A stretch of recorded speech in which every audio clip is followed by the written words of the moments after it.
Shadow Slave Cinema Reaction Fanfic by author jrawt.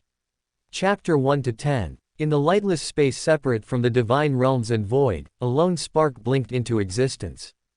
The spark wavered, flickering as if contemplating its existence, unmoving as if trying to grasp something. Deep within the spark, something warm blossomed, an alien pain, paradoxically warm yet cold. The spark was only born today, yet the pain felt older than existence itself. It was hungry, burning for everything and more. It was desire. A desire born from a treacherous shadow, one whose existence had become an error in the strings of reality.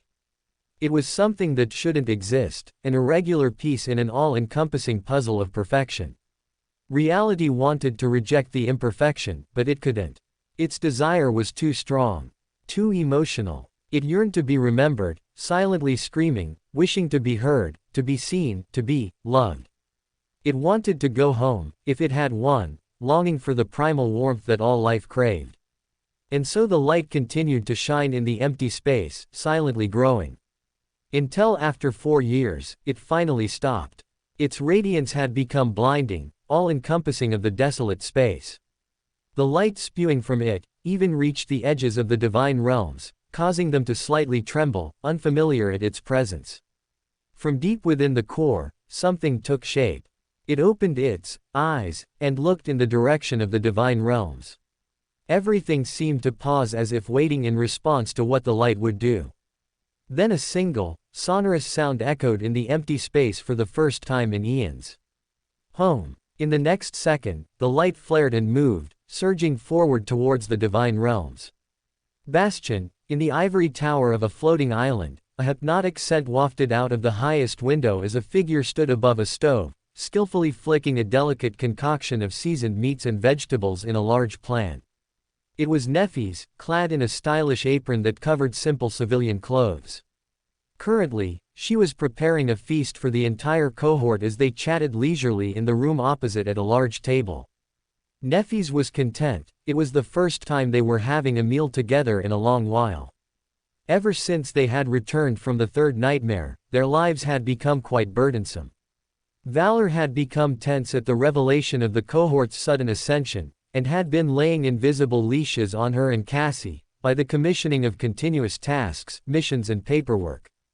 It was clear they held animosity towards the heroes of the Forgotten Shore as powerhouses they hadn't nurtured. Effie, Jet and Kai had not escaped the burden of responsibility either. The government had been piling on continuous tasks, primarily located in or around Antarctica in a bid to possibly recover the foothold that resided in the region or build a new one for humanity. Regrettably, this had kept the cohort separated for quite some time, although Effie periodically visited to support some new cafe that had recently appeared in Bastion. In the times she had dropped by to meet her and Cassie, she would hound Nefis about the cafe shop, how it supposedly was her new favorite place in two worlds, and a quoted utopia for women. Each time Nefis heard this, she was confused. Utopia was foreign concept to Nefis, as someone who had been aspiring her whole life to gain power and avenge her family and clan, to rid the world of the corrupt sovereigns. She was nearing what seemed like an impossible goal in the eyes of others, and had felt some progress in naturally ascending to supremacy to take action and make utopia a reality for humanity and not a fiction. Which is why she was stumped, and possibly although she wouldn't admit it, curious about this supposed utopia Effie had mentioned. Although, Nefis suspected that the word, utopia, that came out of Effie's mouth, could only correlate with one thing, being food. Yet oddly, she stressed how it was for women. Nefis's hands paused and laid down the pan. Isn't a utopia supposed to be a uniform thing for all humans? How could a utopia only exist for women? She refocused as the door to the kitchen burst open as Effie peeked through with a wolfish grin. Sue. A princess. How long until the food is ready? The others wouldn't stop complaining about how hungry they are. Effie exclaimed as a growing grin plastered her gleaming face. Nefis indifferently looked over and replied in a calm tone. I'll bring it right now. Effie gleamed as she turned around and energetically stomped back to the table, causing slight tremors to vibrate the ivory tower. Grabbing 9 plates, 1 for each and 5 for Effie, Neffys loaded them with food and carried them into the other room. Kai and Jet sat next to each other on one side of the table, conversing about the recent propaganda posters the government had commissioned of them to the public, although it was mostly Kai talking, more specifically whining about the colors they had used for his poster, which poorly contrasted with what he was wearing. All the while, Jet casually nodded in agreement, albeit hiding a growing smirk on her face. Effie was at the end of the table, fork and knife in hand, practically beaming at the sight of the approaching food. And lastly there was Cassie.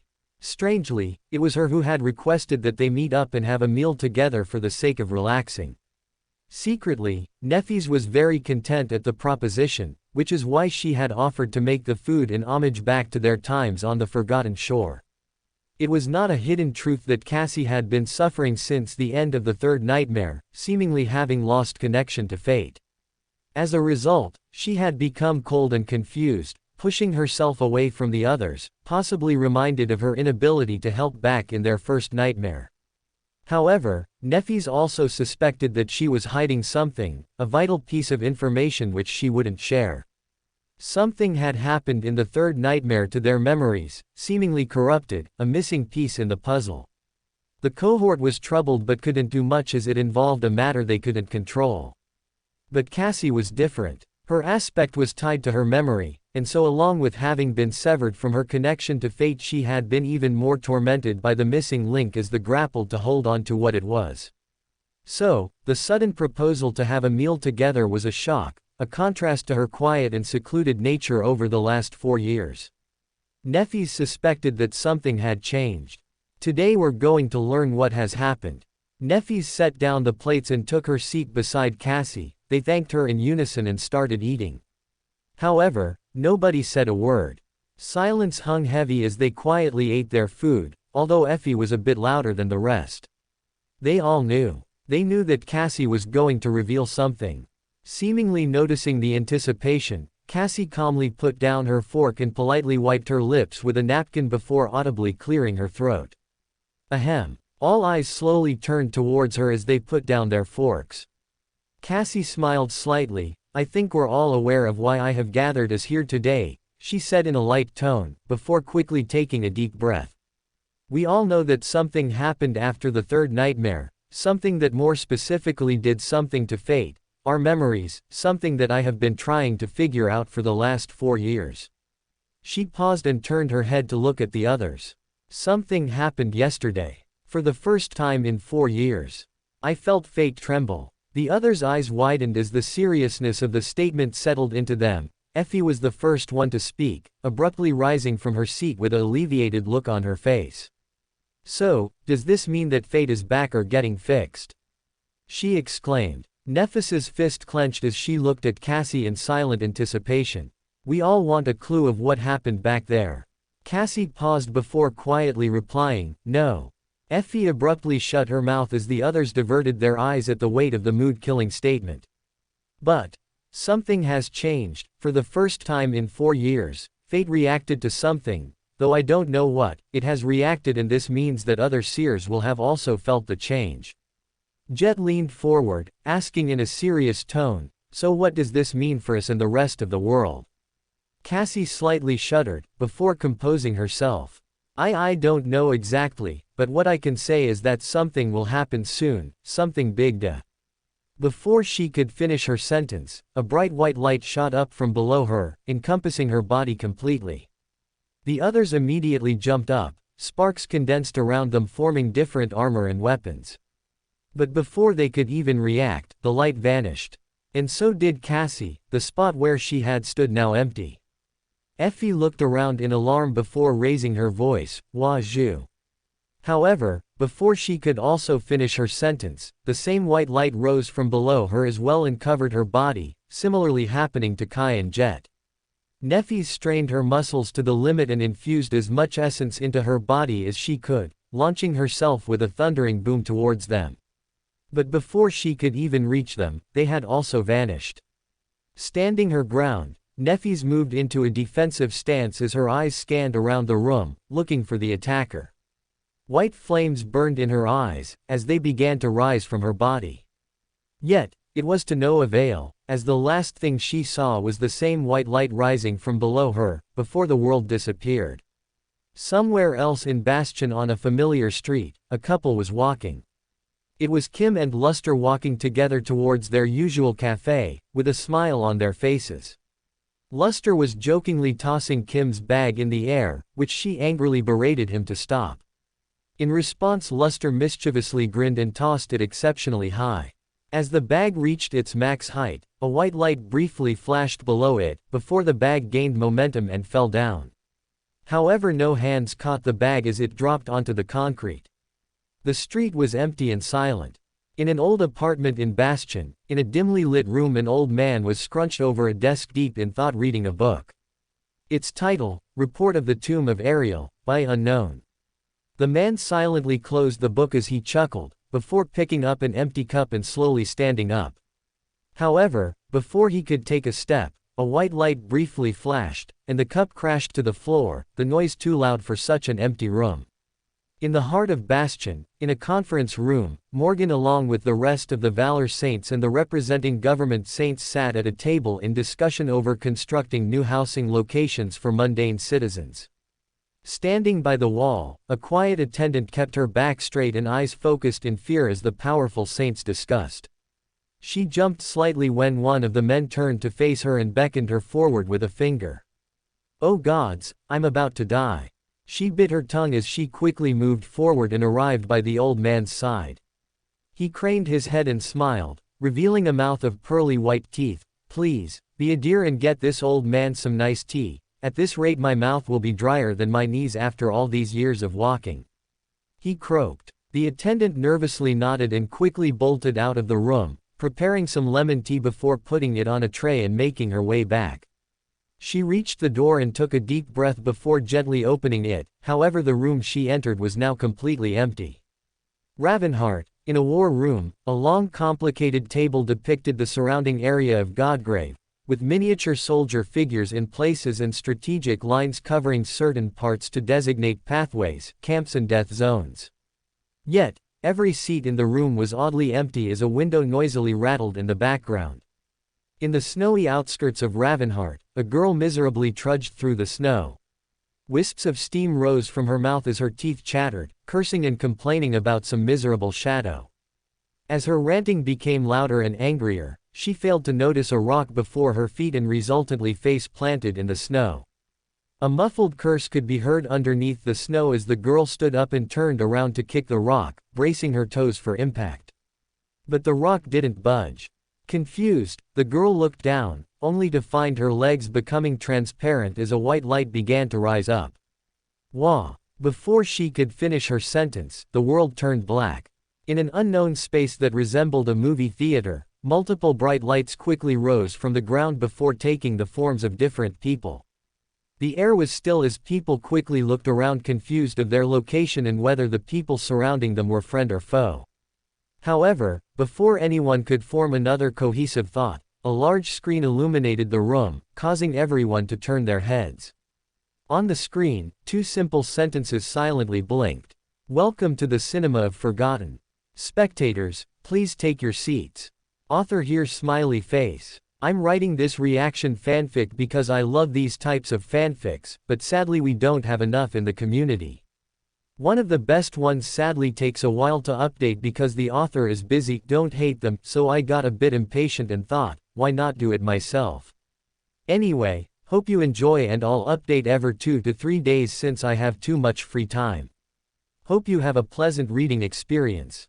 The words blinked on the screen as all the people present started to look around and take in the situation.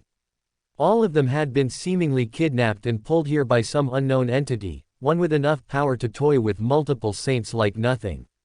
Neffis instinctively tried to summon her sword to arm herself, but froze the next second. Nothing happened. She had failed to summon her memories, and couldn't even summon her flames. The nightmare spell had been completely cut off from them, more importantly even her aspect had been sealed. Immediately she closed her eyes and tried to delve into her soul sea, only for her fists to tighten. Her soul sea had also been cut off. An ability. No, the rank of a person and their aspect have a dependent influence on another party in proportion to the difference in their status as an awakened. As a saint, and a divine one at that, not even a sovereign should have the ability to completely sever a saint like Nephis from her connection to the nightmare spell and more importantly her soul sea and aspect. Aspects and soul sea were unique assets that were part of one's self and body. To cut one off was closer to killing a person entirely. Her face darkened as a cold emotionless mask donned her. This level of influence is above sovereigns, sacred, divine. Could it be, at the level, of gods? Her eyes widened as she quickly whipped around to check on Cassie, an unusual look of concern donning the usual steadfast face of changing star. Cassie, are you also? Before she could even finish her sentence, she immediately turned to Nephis and cut her off. Yes, I also seem to have been cut off from everything, including my soul sea. Nephis's shoulders stiffened as she replied in a hushed tone, does this also mean, you can't see at all? Cassie pivoted her head up to look directly at where Nephis's face was and warmly smiled. Thankfully I can, however, it is a bit strange. I cannot borrow the eyesight of the people around me, but instead my vision has been somehow attached to something on my face. I know it sounds like I've forgotten how it feels to be not blind, hey, but trust me, it's as if someone has placed some invisible artificial eyes on my face which I have been given permission to look through. Nephis's shoulders slowly lowered as a quiet sigh escaped her lips. She was relieved that Cassie didn't have to relive the past in this place. Before she could ask the other members how they were doing, a cold melancholic voice resounded from behind her shoulder. Sister, care to explain what this is? Nephis slowly turned around to face Morgan, and the rest of the Valor Saints including most notably, Jest, Summer Night, Trias and her husband who stood closely behind her, as the rest huddled not far away. I'm not quite sure either, sister. Our cohort was having a meal when we were abruptly kidnapped by some unknown white light. When we came to, we were here. Morgan remained silent for a few seconds, tilting her head to scan the room, her eyes pausing on the saints and blood sisters of Ravenheart on the opposite side of the room for a few seconds before turning back to Nephis. It seems, some unknown force has brought us here for a purpose, one with enough power to restrain us, and make us equivalent to mundane. Nephis slowly nodded as Morgan continued. At first, I assumed this was some ploy from the others to separate us, however I do not believe anyone, including their mother, has the capability to initiate such a feat. For the time being, we can only comply with whoever has brought us here until the king can locate and rescue us. Nephis turned her head to the side, to look at her cohort for a second, before facing Morgan once more. Indeed, cooperation seems like the only solution. On the other side of the room, Rain was freaking out. Just a second ago, she had been miserably walking through the snow back from a failed hunt, and the next second she had been transported to some unknown theater. Worst of all, she was losing her mind as soon as she realized she was surrounded by saints, freaking saints. Why in the spell's name did a mundane girl like her somehow get involved with the most prominent people of humanity? I can't do this. She subtly looked down at her shadow and kicked at it with her feet before letting out a venomous hiss. Teacher, your beloved pupil has been kidnapped and placed in a room full of saints and humans which you so dearly avoid. If you would have the slightest bit of decency to save your student or maybe even explain what is happening. Her shadow, however, was completely silent. Rain's face turned red, filled with rage, on the verge of exploding. She kneeled down and came face to face with her shadow, her voice now even louder. If you don't do something, so help the spell, I will rat you out. I will not go into this alone, do you hear me? Still, her shadow remained silent. The rage from her face quickly disappeared, now replaced with utter concern and fear. Teacher, I'm sorry for raising my voice, can you please just give a response? Her voice now a shaky hush. Yet, she still got no response. What little rage that was displayed on her face was now completely replaced with absolute fear, a single silent thought now permeating her mind. I'm scared. She had been completely alone for the last 4 years of her life, surviving the worsening situation of humanity. However, she had been accompanied by and been training with her teacher, a mysterious shadow who had appeared and resided in her own shadow in secrecy. Although she had suspicions he was some malevolent entity, every time she was with him, she felt an unfamiliar warmth deep inside her, as if something was reacting to him. Thus, she had come to the conclusion that he was a remnant of some ancient ancestor in their family who was trying to help her, albeit through stingy and cheap methods. But now, although she hated to admit it, she was scared. She missed him, she wanted to see his whimsical smile, hear his nonsensical jokes and ridiculous tales of his past, no matter how far-fetched they were. "I'm alone." A hand slightly rested on her shoulder. "Are you okay, child? You look troubled," a warm voice resounded from behind her. Rain quickly wiped her reddening eyes and stood up and turned to face the voice. An old lady, slightly shorter in stature, stood next to her. Her face was a painting of wrinkles that told a story of age, her white hair neatly wrapped in a knot while a weird mask that resembled a sinister demonic face hung from the right side of her head. Her attire was ancient but stylish, a loosely fastened black sash that covered her entire body, resembling some type of ancient ceremonial robe. The woman, although unfamiliar, brought an unusual feeling of warmth, like a kind-hearted relative who loved all her nieces and nephews unconditionally. Rain warmly smiled and awkwardly coughed. I'm sorry, I was just a bit overwhelmed. One second I was walking through the snow in a forest, and the next thing I'm here." The old woman smiled, before gently grabbing her hand and giving it a light, but reassuring squeeze. "Do not worry, child, it seems we are all in the same boat. I was also suddenly brought to this unusual place." She slowly looked around before chuckling. "Honestly, what surprises me the most is the place itself. I've never quite seen architecture and furniture like this, it is truly fascinating." It was Rain's turn to look away as she carefully studied the room. It was quite large, in the shape of a standard movie theater, with one wall larger than the rest, mounted by a glowing screen. Rows of comfy-looking leather seats stood in front of the screen and ascended backwards at a slope until they touched the back wall. However, the most peculiar feature was that there seemed to be no walls. Where walls should have been, were instead replaced by vibrant velvet curtains which descended from the ceiling to the ground. She was tempted to walk over and lift them up to see what was behind them, but at the thought, a shiver ran down her spine, giving her a bad premonition they hid something not meant for the eyes of humans to see. Rain turned back to the lady and slightly scoffed. "Well, it's not too extravagant for a movie theater except for the flashy curtains, it looks like a place more on the pricey side."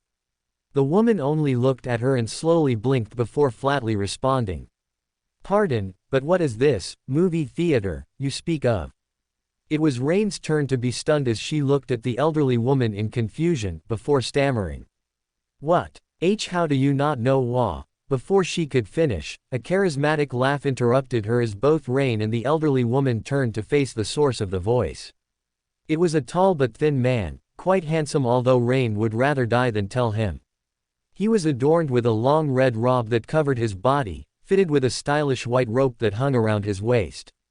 His hair was black and long, flowing past his shoulders like an umbral waterfall, his face chiseled and appealing with a unique symbol of a crescent moon pronounced on his forehead. Currently, he was hunched over with a bit of the red curtain in his hand, his eyes twinkling, seemingly captivated by the fabric. Soon vigorous ramblings reached their ears. "Elegant. No. Sublime. Truly sublime. I must meet the craftsman of this fabric. I have never met someone with a sense of style close enough to mine. By the gods, how did they do it? This fabric rivals my own. I must meet them and have them fashion me a new wardrobe. No, I will have them do it. Such a person cannot escape my grasp, hence I have no right to call myself the Lord of the East, the one with the most fashionable style." He put his arms on his waist as he cocked his head back and laughed, the type of laugh that would cause people close to uncontrollably feel a stitch in their stomach and join in. Rain stared at the bizarre scene for a few seconds before bringing a fist to her mouth and loudly coughing. Ahem. The man's focus immediately snapped from the fabric to the two women, as a ludicrous smile plastered his face.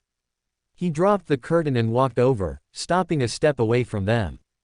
He beamed, and lifted his hand forward beckoning them to shake it.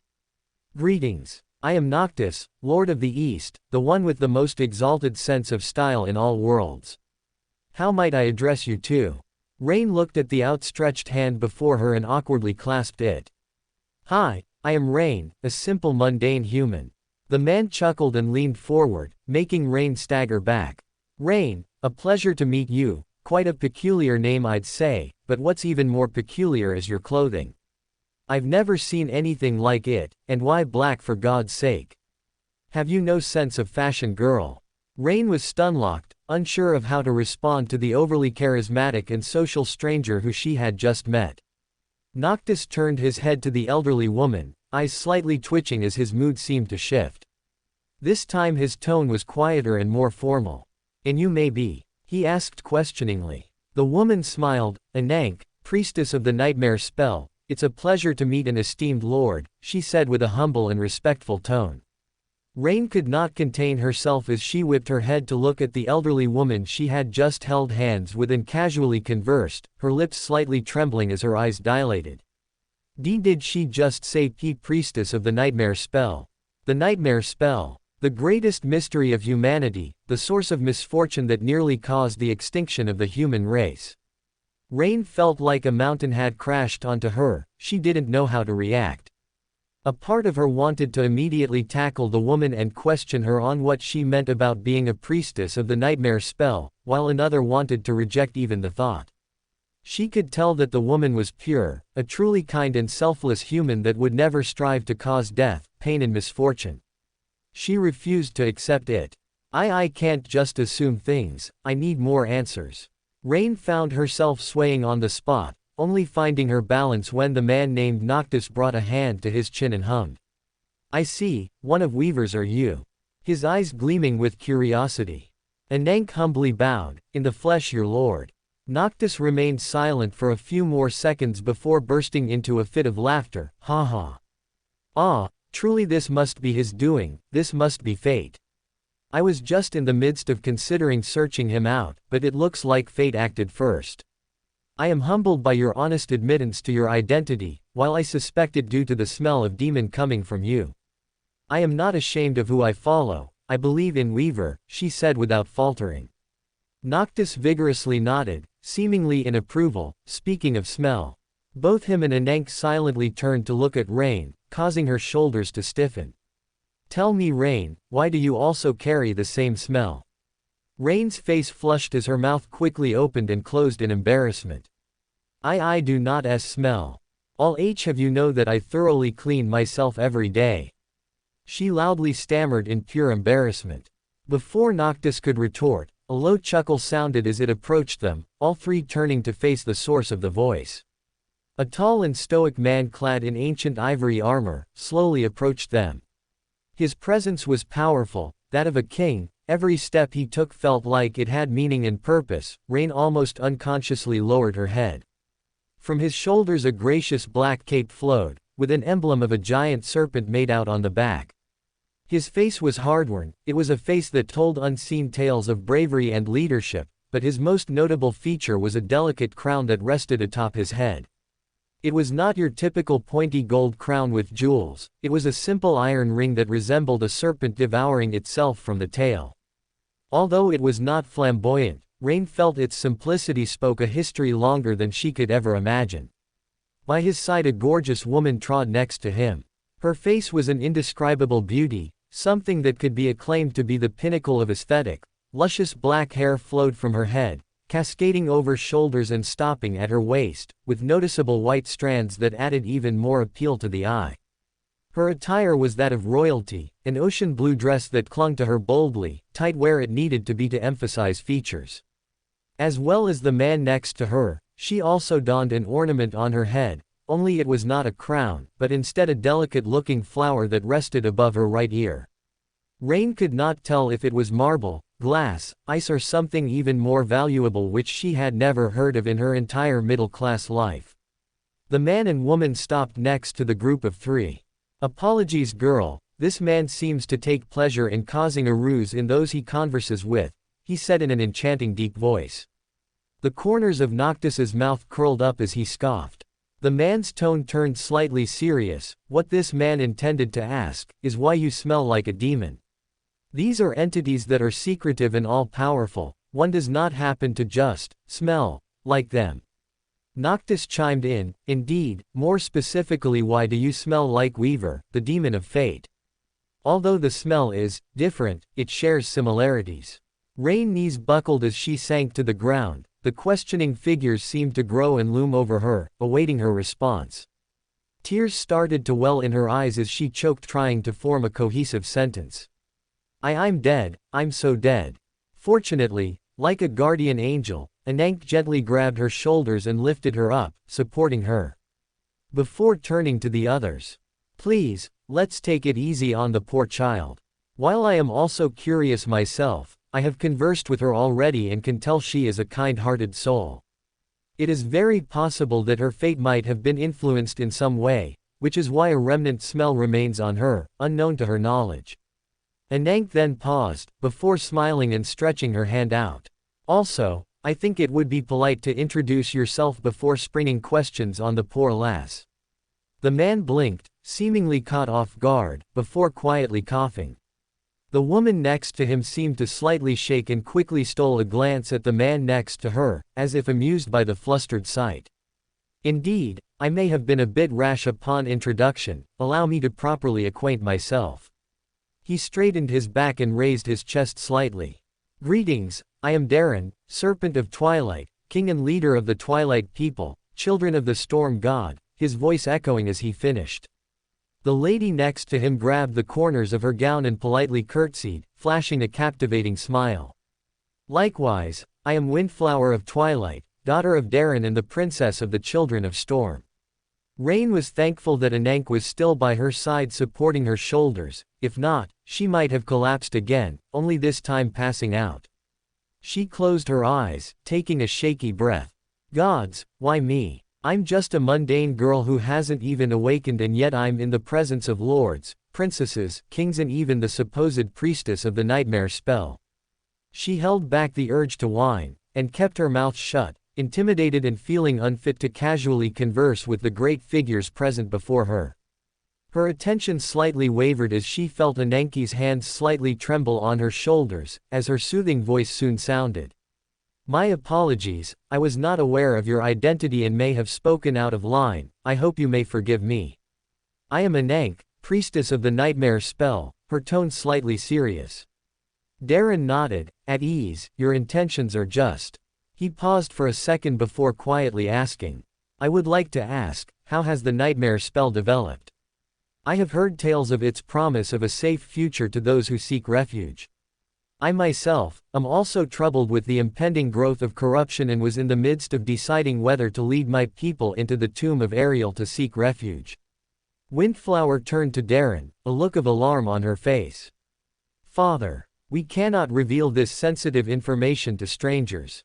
Darren looked down at her with kind eyes and lightly rested his hand on her shoulder. Calm, child. I can't tell, these are good people and mean no harm. Also, you must have noticed it as well, we are in a situation where we must cooperate and work together. Windflower opened her mouth to protest but quietly closed it and adorned a face of composure, turning back to face the rest. The awkward atmosphere didn't last, as hurried steps could be heard approaching their direction. Before any could react, a short old man made his way next to Darren and looked up at him with a friendly smile. His attire was plain and simple, his presence like a social golden retriever. A hand stretched out to greet him. Apologies, I do not mean to intrude, but this old man heard some fascinating history about the Children of Storm. If you don't mind, I am someone who loves history and would kindly ask if you could share this information with me, he enthusiastically remarked. He then coughed and slightly adjusted his glasses before a sheepish grin found its way on his face. Of course, I politely ask if you wish to share. I would not dare to be rude and pry into information that's sensitive to oneself. Tension hung in the air. Windflower looked like she was on the verge of exploding. This unknown man had just casually addressed a king, and a powerful one at that. Who knew how Darren would react? But to everyone's surprise, something unexpected happened. Darren looked at the outstretched hand before him, donning a warm smile, and then to everyone's shock, met the hand with a shake of equal sociability. He looked the old man in the eyes. Please, we are both old fossils, formality should be equal.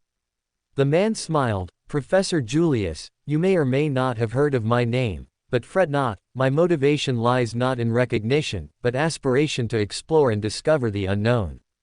Darren nodded. Darren, Serpent of Twilight, I am saddened to admit I've not heard of your work, but would be welcome to share some knowledge and possibly be enlightened by you. After this ordeal we've been dragged in to seize a conclusion. Rain's shoulders dropped as she let out a long exhale. It seemed like they had all finally reached a common ground. Well, nearly all of them. Windflower was visibly shaking, seemingly shocked by the carefree attitude of the man named Julius used when conversing with her father. At the sight of this, something unusual arose in Rain. She wanted to laugh. The contrast between the early image of nobility Windflower portrayed and the current pouty mess of a child was hilarious. It was what she needed. A carefree, ridiculous smile found itself onto Rain's face. It seems like I forgot that even the most unapproachable people at the top of humanity are still human. At the same time, 4 people shortly followed behind Professor Julius. A man and woman who Rain assumed were a couple, an elegant woman with black hair who adorned a tight red robe, and lastly an ordinary man with black hair. His face was unique, it was strangely appealing yet unnerving, like it was hiding something. His attire was formal, a simple black suit with a tie. The man seemed to notice her gaze and quickly met it with a simple smile. Rain froze. A single word screamed in her mind. Danger. That man is dangerous, possibly even the most dangerous person here. She averted her gaze and unknowingly shifted slightly closer to Anank. Her teacher had always preached that the most ordinary and harmless-looking person was often the most dangerous and hid something terrible. Rain said a silent prayer. Teacher, although you are questionable at times, thank you for teaching me something useful. After the 4 new people introduced themselves, the couple by the name of Kim and Luster proclaimed to be out-of-action soldiers, the beauty Salvan who claimed to be a priestess, and lastly there was the man who called himself Mordred, who simply described himself as a harmless victim of the event. Rain's eyes narrowed at the use of harmless. More importantly, everything about him put Rain on edge. Everyone had different reactions upon introductions, some were noticeable while others were carefully hidden. But what scared Rain the most is that Mordred was devoid of any reaction. She couldn't tell if he was new to the information or whether he was already aware of it and had carefully masked it. Most importantly, she couldn't tell if she was being paranoid, but she could swear that he was looking at her more than the others. After all the introductions, Darren coughed and raised his voice.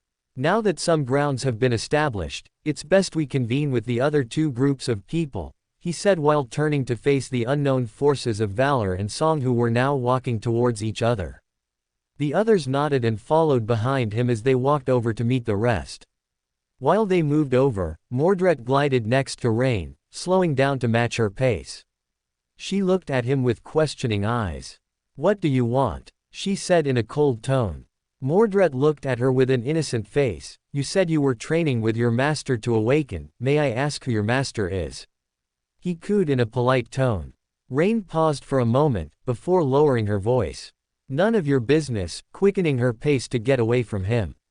Mordred watched her avoid him as his pace remained leisurely, a creepy smile finding its way onto his face, unbeknownst to the others. Interesting, he said in a low voice. The 3 groups arrived, standing opposite each other, as each waited for the other to speak. Nefis was the one to break the ice. I assume we all understand the situation. Someone or something has brought us all here for a purpose, and in the process has stripped us of our aspects and more. A dejecting scoff sounded from Ravenheart's group. Us? Who's to say that it was just you who was blocked from your aspect and that the rest can use ours completely fine? Beastmaster lamented in a mocking tone. Morgan stepped forward with an audible stomp. Then why don't we test the truth, you wretched Song-Kur? I'd be more than happy to escalate things if this is what your mother intended by bringing us here, she said in a threatening tone. Beastmaster smiled. seemingly delighted at the invitation and raised her foot to take a step forward, but was gently pulled back by a hand on her shoulder. The hand belonged to Sishan, who looked at Beastmaster calmly and shook her head. Beastmaster paused before taking a step back, as Sishan walked forward. I am aware of your suspicion and hostility, but understand that we are also very on edge. Truthfully, our mother is not behind this, and if anything, we have reason to suspect that the king was the one behind this. She paused for a second before continuing to speak. Additionally, this event seems to be beyond conflict between Song and Valor, as we can see that outliers without affiliation have been dragged into this situation, she remarked, pointing a finger towards Darren's group. All eyes moved and planted their focus on the variable group. However, Darren did not waver and simply nodded. Indeed, our group seems to have diverse origins with no recollection of how we ended up here, nor any distinguishable figures we can reconcile with or rely on. Except a few, he finished as he took a short glance at Anank and Windflower. Morgan stepped forward and met his gaze. State your affiliation and identity. The air became tense as both parties waited for the third response. Darren studied Morgan silently for a second, before he responded by also taking a step forward. I am Dern, Serpent of Twilight, King of the Children of Storm. This is my daughter Windflower, Princess of Twilight. At my side is Anank, Priestess of the Nightmare Spell, and behind me stands Noctis, Lord of the East, Salvan, Priestess of War, Professor Julius, Awakened Soldiers Kim and Luster, lastly, two unfortunate mundane victims, Rain and Mordret. At the mention of Mordret's name, both Valor and Song shot daggers in his direction. Mordret simply smiled and shrugged his shoulders. Following that, both Valor and Song introduced themselves, their presence however, only garnering reactions from Kim, Luster, Julius and Rain, while the others remained benevolent of their identity. While the silence was loud, it was not as quiet inside the minds of others. Neffes was shaken. Darren, the once violent serpent who had hunted her for months, now stood before her, tall and proud like the true leader he had been in the past. She recognized a few of the other names, most notably Mordret and sadly, Rain. Neffes was troubled. Out of all the people here, Rain was most definitely the weakest, and had done nothing wrong to be brought into this situation. Quickly she shot her a look of concern. Thankfully, Rain noticed and nodded slightly in response. However, the most notable figure was Anank. It had taken all of her concentration to remain composed upon noticing her. Anank was precious to her, an important person who she cherished, who had guided and saved her in the third nightmare and been like a mother figure. She met her eyes with her own, hoping, praying that this was the Anank which she knew and remembered. And to her delight, Anank met her gaze, and her features softened as she returned a heart-piercing smile. It was a smile of recognition. Neffes had to divert her gaze to hide her happiness at the revelation, but quickly turned back and was about to open her mouth, but Kai beat her to it. Noctis, how are you here? He shouted without restraint, causing everyone's attention to shift. Anyone would have folded under the pressure. However, Noctis seemed to strangely bask as the mark of attention, seemingly glowing at the prospect of being seen. He brought his hand to his chin and chuckled. My, even when I'm in a room full of strangers, someone knows my name, he said in a soothing voice. Sir Nightingale, who is this individual you seem to be familiar with? Morgan asked with a serious questioning tone. Startled, Kai quickly straightened himself and spoke up for everyone to hear. This may sound impossible, but Noctis here was a figure that members of our cohort met in our second nightmare. He was an important ally who greatly contributed to our survival and success. The realization dawned at the level of authority behind the scheme, being able to pull figures out of nightmare seeds and seemingly into reality. Some still held animosity and disbelief to the statement. Impossible, no authority alive has the ability to do such a thing. Not even the sovereigns who are supreme, Gilead retorted. Darren shifted. This matter is beyond the supreme, possibly at the level of gods, or something higher, he said in a flat tone. Jest cocked his head. Oh, dear Majesty, why are you so certain of this and that the king and queen are not currently doing something right now? He said in a mocking tone. A heavy sigh escaped Darren's lips as he closed his eyes for a second before opening them. Because, I am also a supreme, and yet this place has also stripped me of all my abilities, so I doubt your leaders can do anything. The words on Jest's lips died, as he visibly stiffened. Everyone was silent at the weight of the words. They were in the presence of a supreme, a real supreme, a being who stood at the highest point of existence. However, what followed was not admiration but instead despair and uncertainty. If a supreme had been dragged into this scuffle and stripped of everything, what hope did the sovereigns have of doing anything? Sensing the weight behind the statement and what it brought, Darren quickly continued. Regardless, we should realize one thing. And that is whatever force has brought us here, does not seem to have ill intentions or regards that may threaten our lives. Then why make us powerless? Effie snorted defiantly. Because otherwise everyone would be at each other's throats trying to kill one another, Mordred said in a jokingly uplifted tone. As if in response to the questions, the screen once again blinked, causing everyone to look at it. A single phrase now flashed. Please take your seats, questions may be answered shortly. Everyone remained silent and unmoving, waiting for someone to make a move. Annoyed, Noctis rolled his eyes and made his way towards the seats, plopping down right in the middle, kicking his feet onto the headrest of the lower seat in front of him. He looked at the others, a nonchalant look smug on his face. What? Might as well do what it asks to get things moving. I'd rather something happen than sit around doing nothing, he audibly mumbled. Both groups looked at each other before lumbering over. The cohort occupied the front row, with Rain sitting in between Neffys and Anank while Morgan joined them on the furthest seat. The Saints of Valor sat on the row above, behind Morgan, while Darren sat next to Noctis and the rest to his left. Lastly, the Saints of Song along with the Blood Sisters made their way to the third row and filled it up. Everyone was now seated and ready. The screen responded, and flashed again, forming a list of new statements for everyone. Welcome spectators, witness the full story and you shall be allowed to return. Violence is prohibited, and any attempts will be met with an according punishment. Drinks and snacks may be requested in due time. Additional questions, depending on the context, may be answered or rejected. Please be patient, the story will soon start. Silence hung heavy, as everyone digested the information, most importantly the warning of punishment. The silence didn't last long as Neffys quickly raised her voice to ask the big question on everyone's mind. Why were we brought here to watch this story? Heads silently nodded in agreement at the statement, everyone wanted to know. The screen turned blank for a few seconds before blinking a new statement. You are all part of the story, both what has and will be. Cassie flinched slightly, mumbling under her breath, too quiet for any to hear. Will be. Without giving anyone a second to think, Effie quickly shouted, catching everyone off guard. Whose story is it? If it's someone here, then that's completely unoriginal. Mouths hung open at Effie's display of bravado, almost certain that in the next second she would meet a fate worse than death. Cassie flashed her hand over and tightly pinched Effie on the arm, causing her to yelp. What was that for Cassie? She whined while rubbing her forearm. What the hell are you doing, Effie? Why would you go and do something so random? You can be turned into a pile of mush on the spot from one wrong word for all we know.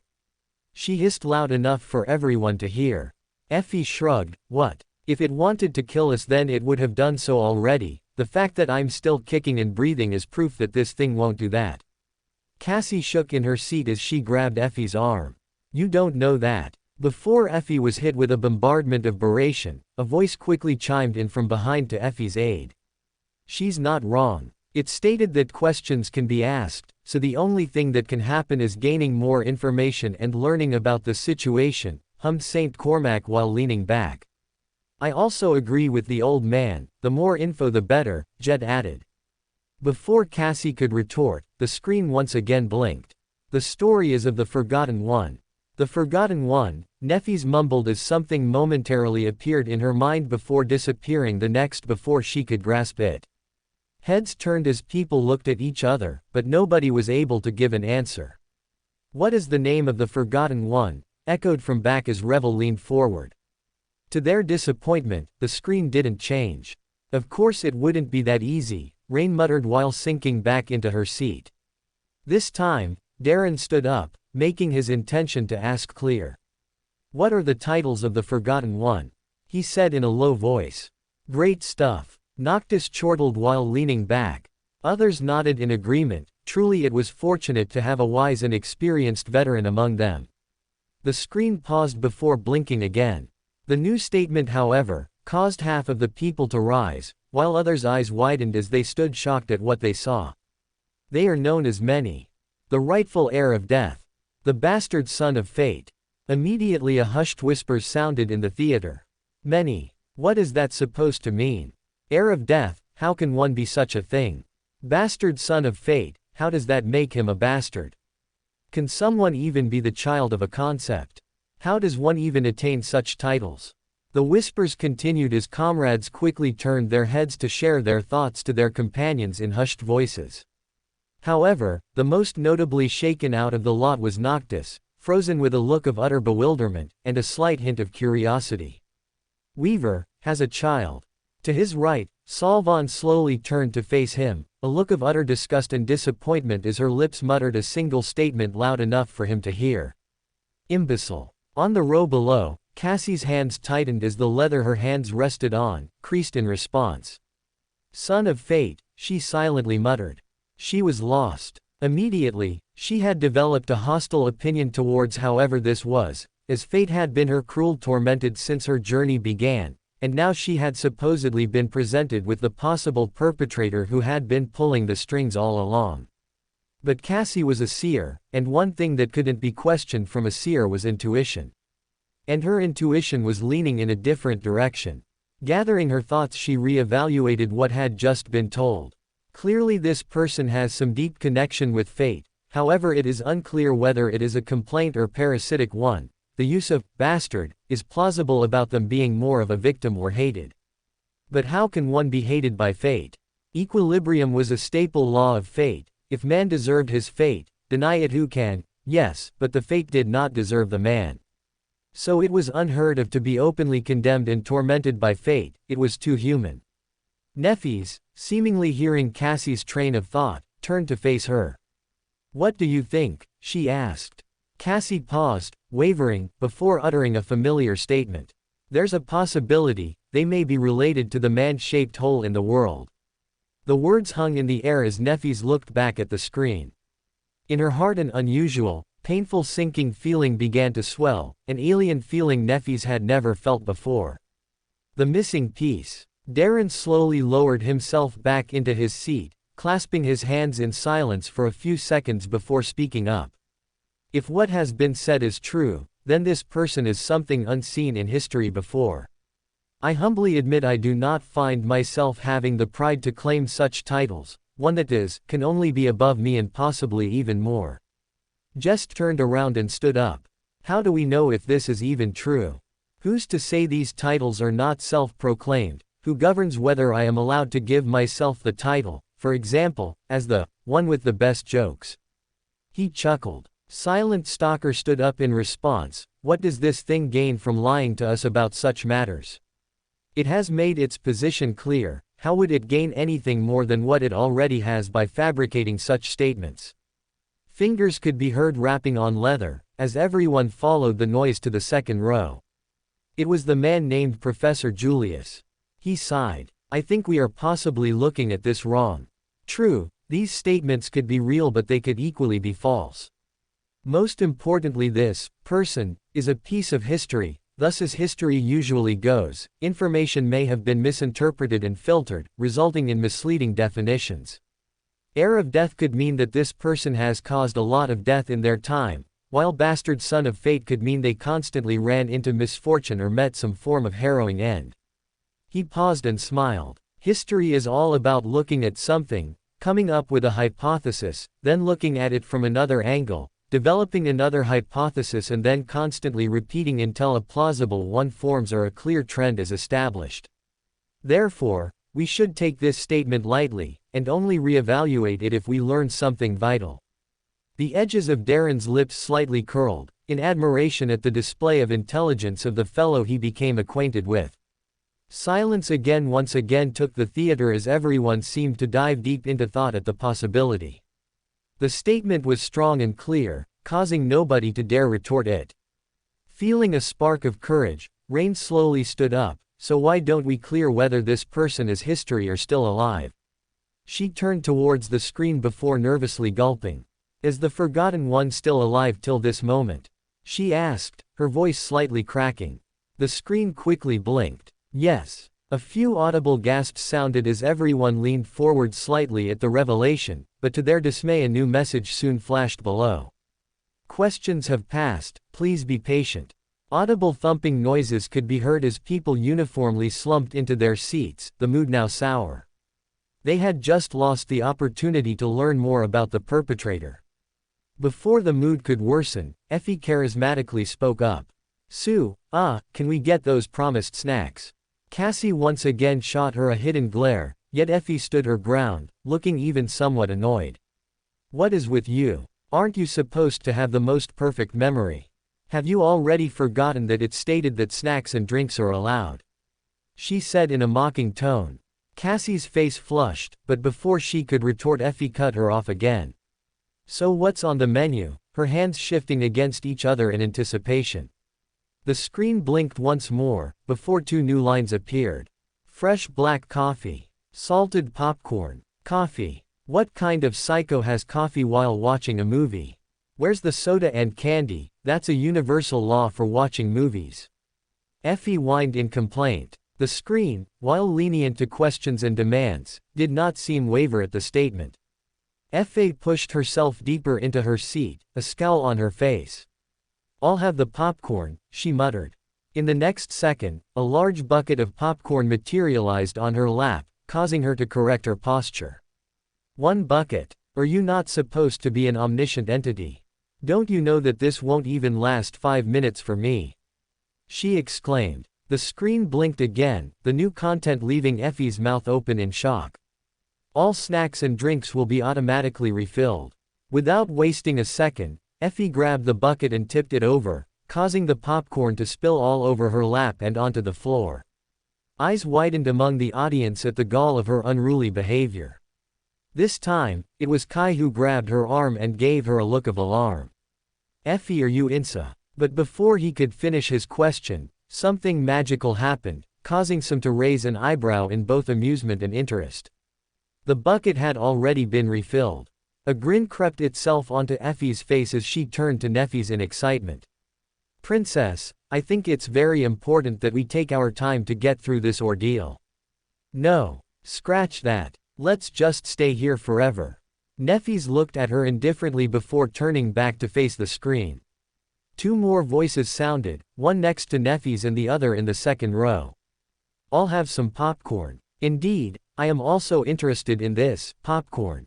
The voices belonged to Rain and Noctis, who soon found respective buckets on their laps. I would like a cup of warm coffee, Julius said while raising a hand.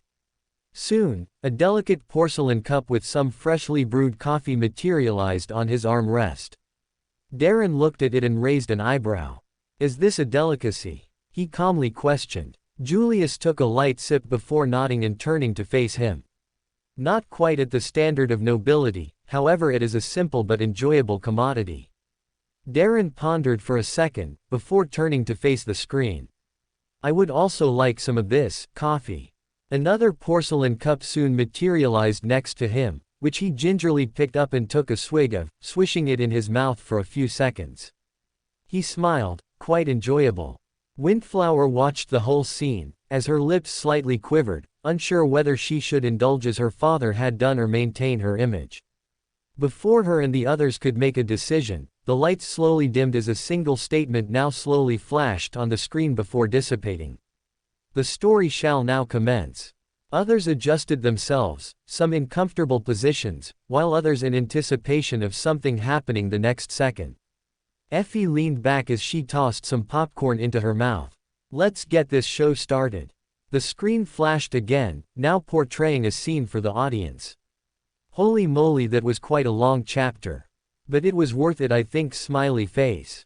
One thing I aim for in this fanfiction is to make the characters feel accurate, and to also write some fun interactions that readers may have wanted but never thought they'd see. I hope I met this goal, and you found the characters enjoyable. On to the real story now. Colors soon bloomed from the once white screen, finally forming an image. There was a rustle, and a gentle breeze caressed Sunny's face.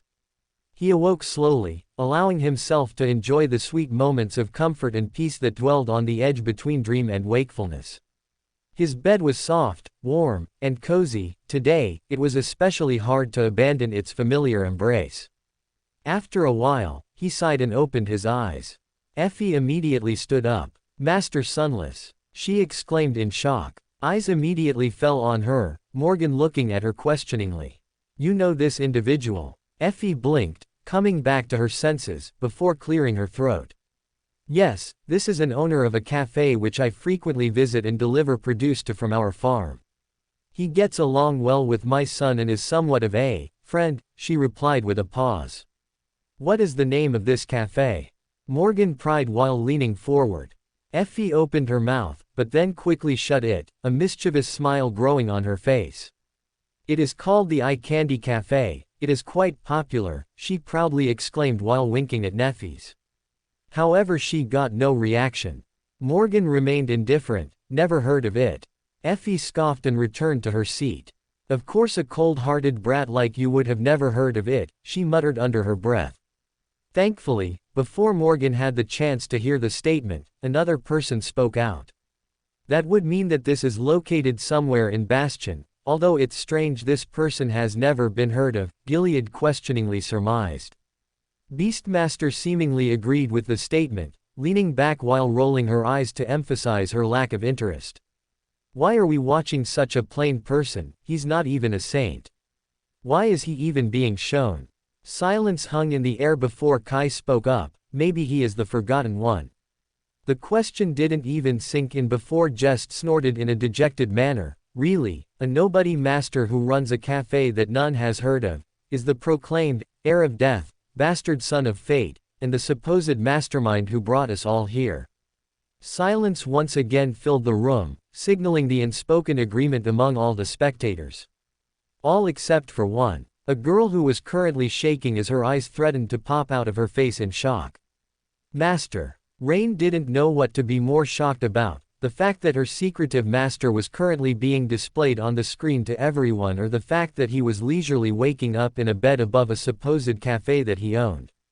"I am possible, he's always lurking in my shadows and messing with me. How can he be casually waking up in Bastion?"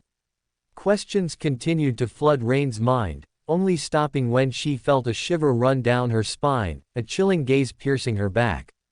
She quickly whipped around, scanning for the pair of eyes. To her horror, it was Mordred, and noticing her gaze, he returned a carefree smile. Rain quickly turned around, her shoulders stiffening as she tried to shake off the unnerving feeling. Unknown to her, Mordred was still staring at her intently, bringing his chin to rest on palm. So she is indeed an important piece of this mystery. He took a few deep breaths, rubbed his face, and rose from the bed. His room was not very large and not very luxurious. However, it was very cozy. There was a bed, a nightstand, a case with various books crowding the shelves, a writing desk, and a simple dresser. The furniture was made out of natural wood, crafted with affection and care.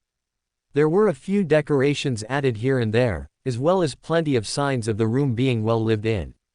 Well, of course it was. He had been spending his nights here for a long time, after all. Putting on simple clothes and summoning the nebulous mantle, Sunny yawned, tied his hair back, and left the bedroom. He splashed some water in his face, then went to the kitchen and brewed himself a large cup of strong, fragrant coffee. All the female saints except Tiras had their full attention locked on the screen, their eyes gliding over every part of his body, their concentration only snapped back from loud crunching sounds from the first row. "Damn, what a looker," Effie mumbled while hurriedly stuffing her mouth with handfuls of popcorn. "Indeed not bad, but a bit soft," Beastmaster sighed, while a few of the Blood Sisters nodded. The only two that didn't seem to be in agreement were Neffys and Cassie, who felt something different when seeing the man. Nephis's fingers twitched as an unusually warm feeling of longing faintly pulsed in her body, as if in recognition of the person in front of her, although she was now seeing him for the first time. Cassie also felt something, however it was quite the opposite, a deep sinking feeling that made her feel anxiety, sadness, stress and weirdly, regret. Before they could understand and process the emotions that were beginning to well up inside them, two people abruptly stood up. It was Noctis and Anank. "What's the matter?" Saint Roan grumbled, his view now blocked. "Fascinating, truly fascinating, a work of art," Noctis mumbled, ignoring him, while deep in thought. "What's so fascinating about the image, Sir Noctis?" Revel questioned while others remained silent, in agreement with the question. Noctis lowered his hands and sighed, before raising a finger, pointing at the screen. "That thing he's wearing is very unique," he announced while Anank nodded in agreement before chiming in. "Indeed, what he's wearing is a very complicated piece of weaving at such a high level, I've never seen anything like it before." Solvan's eyes narrowed. "You don't mean?" "Yes," Noctis said while throwing a glance at her before turning back. "What this man is wearing uses an ancient sorcery called weaving, something only the demon of fate and a select few were capable of using." Julius's eyes gleamed as he leaned forward. "What is this weaving you speak of?" he asked in pure excitement. All eyes soon drifted to Anank, understanding that as the priestess of the nightmare spell, she would likely know the most. She sighed. "Weaving is an ancient practice, a sorcery, possibly even the original sorcery that brought life to everything. Weaver was the one to discover it and perfect it, using it in his crafts. However, only a rare few could use it, and only after being chosen by him. Even after being chosen, very few were able to utilize it at all." She paused before pointing back to the screen. "If what I understand is true, what is being shown is of the present time to some, a time when gods and demons have disappeared. The fact that this person by the name of Sunny is able to use weaving at such a high level is a mystery, the bigger question being how was he chosen by Weaver now that he is supposedly gone. His connection with Weaver is a dangerous mystery." Rain's eye twitched as she remembered a specific piece of information from one of her teacher's rants. "Yes, the blood of ancient demon does run through my veins."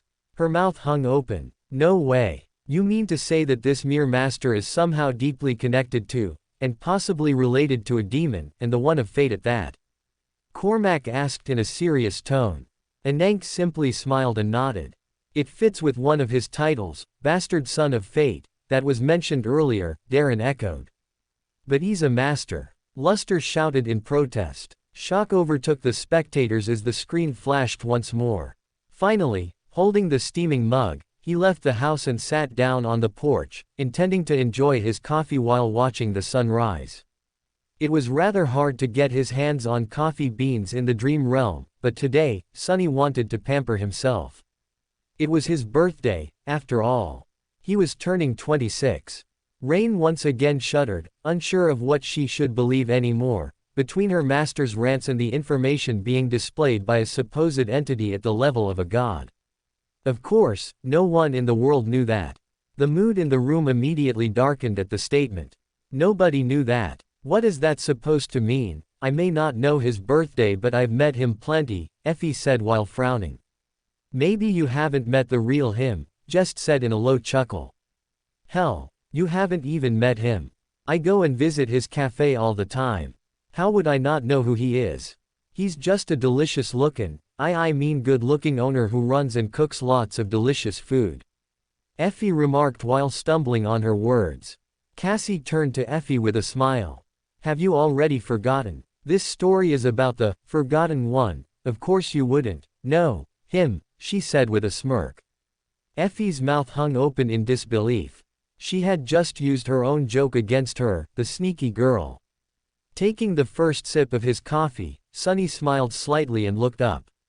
A few of the brightest stars could still be seen, shining in the pale lavender expanse of the morning sky. Just at that moment, the gentle sun finally crested the dark line of the distant horizon, imbuing the sky with a beautiful golden radiance. The soft twilight of dawn was imbued with a hint of bright daylight. He watched the sun rise while enjoying his coffee. Despite the beautiful sight, Sunny felt a bit of melancholy. He looked down with a wistful smile. Single quote. I am older than Mom was when she passed now. Cormac's eyes dimmed. Indeed, ever since the nightmare spell descended on the world, life seems a little too fast, especially for those who have been infected. Before, life could be anything you want, but after becoming infected and surviving, one's only thoughts turn to becoming stronger and trying to survive or escape. He paused, his tone even more somber. Sometimes we lose sight and fail to remember and appreciate even the most simple of things we take for granted. The words hung in the air, seemingly looming over all the saints like a gloomy fog. They all reminisced with the statement.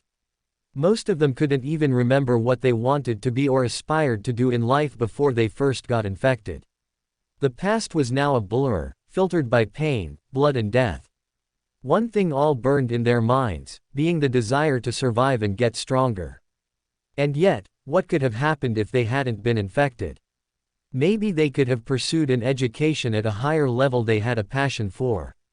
Maybe they could have opened a cafe like this man Sunny, and spent the day listening to music while eavesdropping on cheerful social banter. Maybe they could have fallen in love and had a family. But this time had long passed. Now what stood were killers that their younger selves would have cried in fear at the sight of. They had lost sight of what the nightmare spell had taken away, and only looked to what stood ahead. Neffys was especially troubled at the sight of the leisurely morning, the sight completely alien to her. She aspired to achieve her goal to rid the nightmare spell, to build and experience a world of peace that was momentarily visible in front of her. And yet, she was scared. Scared that she wouldn't be able to live that type of life. Cutting down abominations and causing destruction seemed much more natural and easy than spending a few hours leisurely reading in the sun. Can I exist in a world without a war? Her mind whispered as her fists clenched. The only person indifferent to the statement was Mordred, who glanced around at the solemn faces of others before turning back to the screen and smiling. What's the big deal? It was a strange feeling. When Sunny was a child, his mother was the definition of an adult to him, and adults were magical creatures who possessed wondrous and incredible powers. But now, he was an adult himself, which was why he was able to realize that his mother had been a kid herself. She was gone, but both her children were alive and doing well. There was precious solace and consolation in that fact, so Sunny did not feel too sad. I wonder how his childhood was. Jet remarked, a hint of suspicion about a similar origin. Maybe we'll get to see it later. Noctis chortled. Wonder if she carries the family's looks, Effie whistled. Her remark earned a few questionable glances before attention was diverted towards Darren, who stirred. Her children. Darren muttered as his eyes narrowed. Does anyone have a suspicion or idea about who this person's sibling might be? His voice rose. Heads shook in dejection as people looked around. Rain also looked around for a bit, before her eyes once again caught Mordred staring at her. He squinted slightly, before smiling and looking away. None at all, he commented. At the same time, Neffy's and Cassie's gaze swept over Rain for a brief second, causing them to bring their hands to their temples, as if combating a headache. Mordred took sight of this as his smile widened. More and more pieces of the puzzle, he whispered as he leaned back, clasping his hands. Well, alive was a given, but he wasn't too sure about doing well. During these last 4 years, he had gone through a long rough patch, and had even done a few very stupid things. Still, it was looking better now. 4 years. What the hell was he doing in all that time? And how come his name never appeared once? Beastmaster observed as she quickly glanced at her sisters. The entire cohort stood silent, their shoulders rising at the all too familiar piece of information. 4 years, Neffys whispered as she glanced at Cassie. Cassie returned the look and nodded, before Neffys turned to Kai, Jet and Effie giving them the same glance. It took them a bit longer, but they soon connected the dots and returned a similar nod. Unfortunately, they were not quick enough, and Morgan took notice of this action as her fingers rapped on the handrest in agitation. A missing member. She turned around, shooting Jest a look. His eyes squinted, before he gave a barely noticeable nod, before turning to Gilead and doing the same. Morgan turned back, her face holding a look of annoyance. Troublesome. she growled. Sipping on coffee, Sunny watched as sunlight finally reached the lake and reflected on its clear surface. The lake was vast and picturesque, so calm that its surface was like a mirror. A grandiose, magnificent white castle rose from the lake, with vermilion flags fluttering on its many towers. It almost seemed too beautiful to be real, like something from a fairy tale. But, of course, it was truly there. The beautiful castle of white stone was Bastion, the great citadel of Clan Valor, where the King of Swords held his court. It was also the heart of a populous city that had grown around the lake in the last 4 years. Darren stared at the scene before looking down at Morgan. Is this the capital of Valor, which your king rules and oversees? Morgan turned around and shot him a diplomatic smile. Indeed, this is Bastion, the largest foothold for humanity, ruled by our leader and king, Anvil, she said in a smooth announcer tone. Mordred scoffed, doesn't look that great to me. The feelings are mutual, if anything it's a step down from the Jade Palace in Ravenheart, Beastmaster cooed as her chin rested on her hands. It took Morgan all of her willpower to restrain herself, from launching at the two, her only anchor of rationality being the ominous warning of punishment to acts of violence that flashed in her mind. She tightly gripped her chair as she slowly lowered herself down, letting out a heavy sigh. Even if few understood the true meaning of these events, the gradual exodus of humanity from the waking world had already begun. For now, most of those who left were from the fringes of society, people who did not possess citizenship, and therefore did not receive their share of the scarce resources needed to live a proper life on the dying earth. But Sunny knew more than most. He had no doubt that, sooner or later, everyone would leave, if they were given enough time. As the years passed, the situation in the waking world would gradually turn worse and worse. There would be more nightmare gates, more powerful nightmare creatures, and less space for humans to exist. Until the entire world was swallowed by the dream realm. Granted, humanity was growing stronger, too. The chain of nightmares had been like a turning point in history. Before, the number of awakened in the world was relatively limited. There were 100,000 awakened or so, a few hundred masters, and a few dozen saints. Knew more than most, Cormac's eyes narrowed.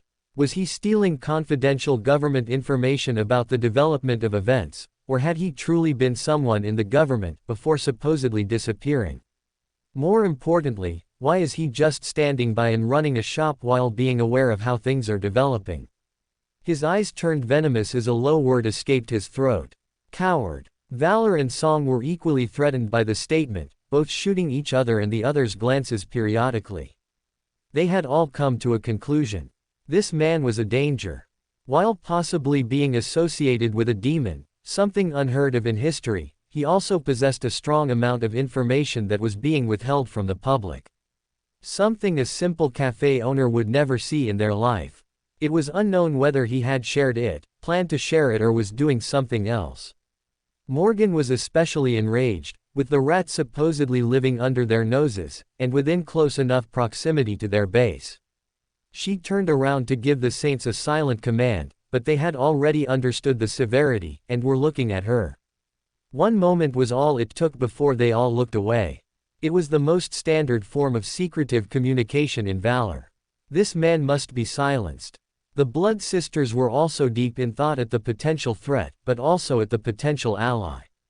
He hadn't shown any clear animosity to Song, yet held crucial information, which made him viable to join their ranks.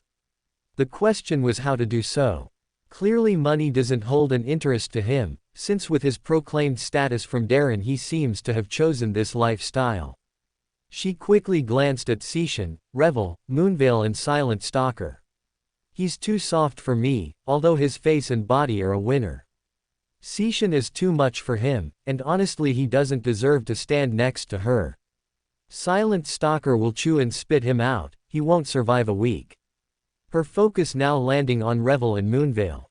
That leaves these two, although Mother will be reluctant to have her daughters mingle with a man of such low status. She slumped back in her seat, tired.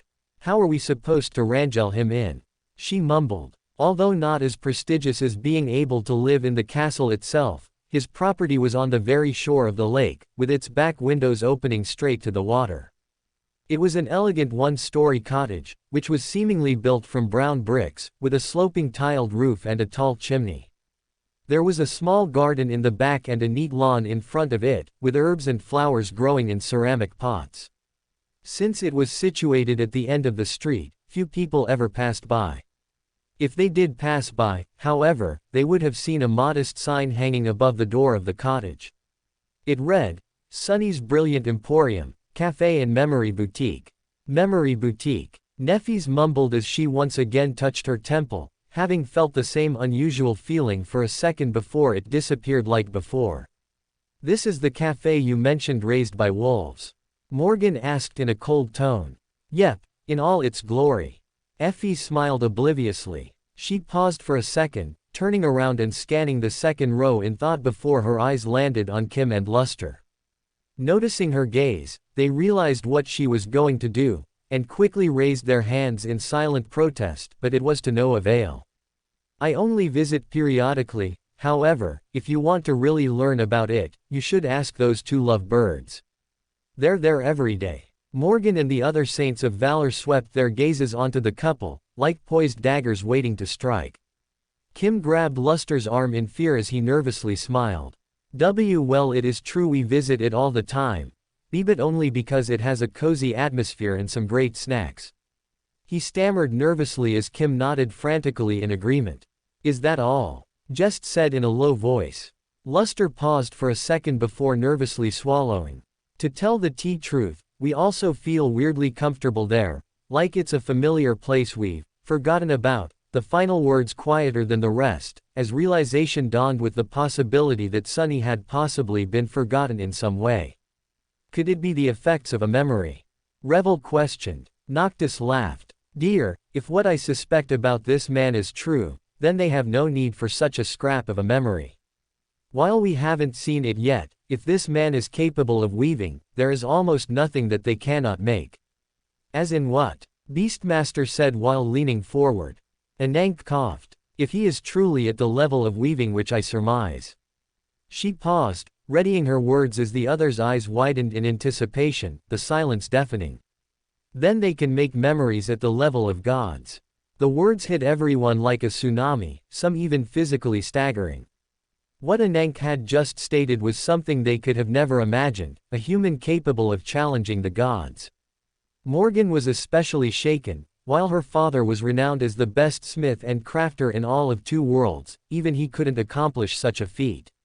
Her eyes flared with greed, as she smiled and turned around to the other Valor Saints and shot them a new look. They quickly nodded in response. Morgan's posture became loose, as she relaxed and sunk into her seat, a satisfied smile on her face. "Never mind silencing him, he'll become a part of use, whether he likes it or not."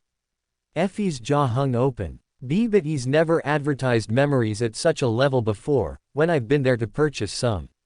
She whined in complaint. Noctis raised an eyebrow. "What did you buy?" Effie paused, recollecting herself, before responding.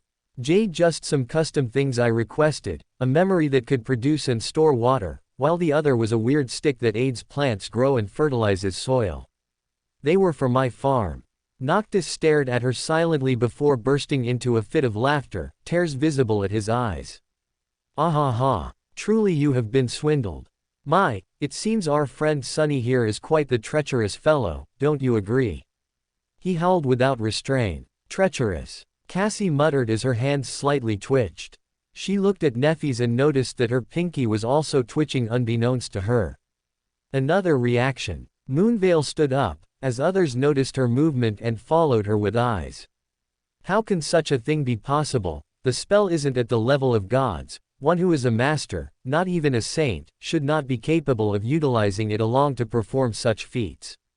Eyes once again glided back to Anank for answers. She smiled. "Weaving is above the spell. While the spell's purpose is to guide people with crafting and forging with their aspects, weaving is different. The spell can only accomplish and create such tools through trial and error, and while it may seem beneficial to have a tool that can keep trying until it succeeds, it is in reality quite limited. It can only shape what you will, through your aspect.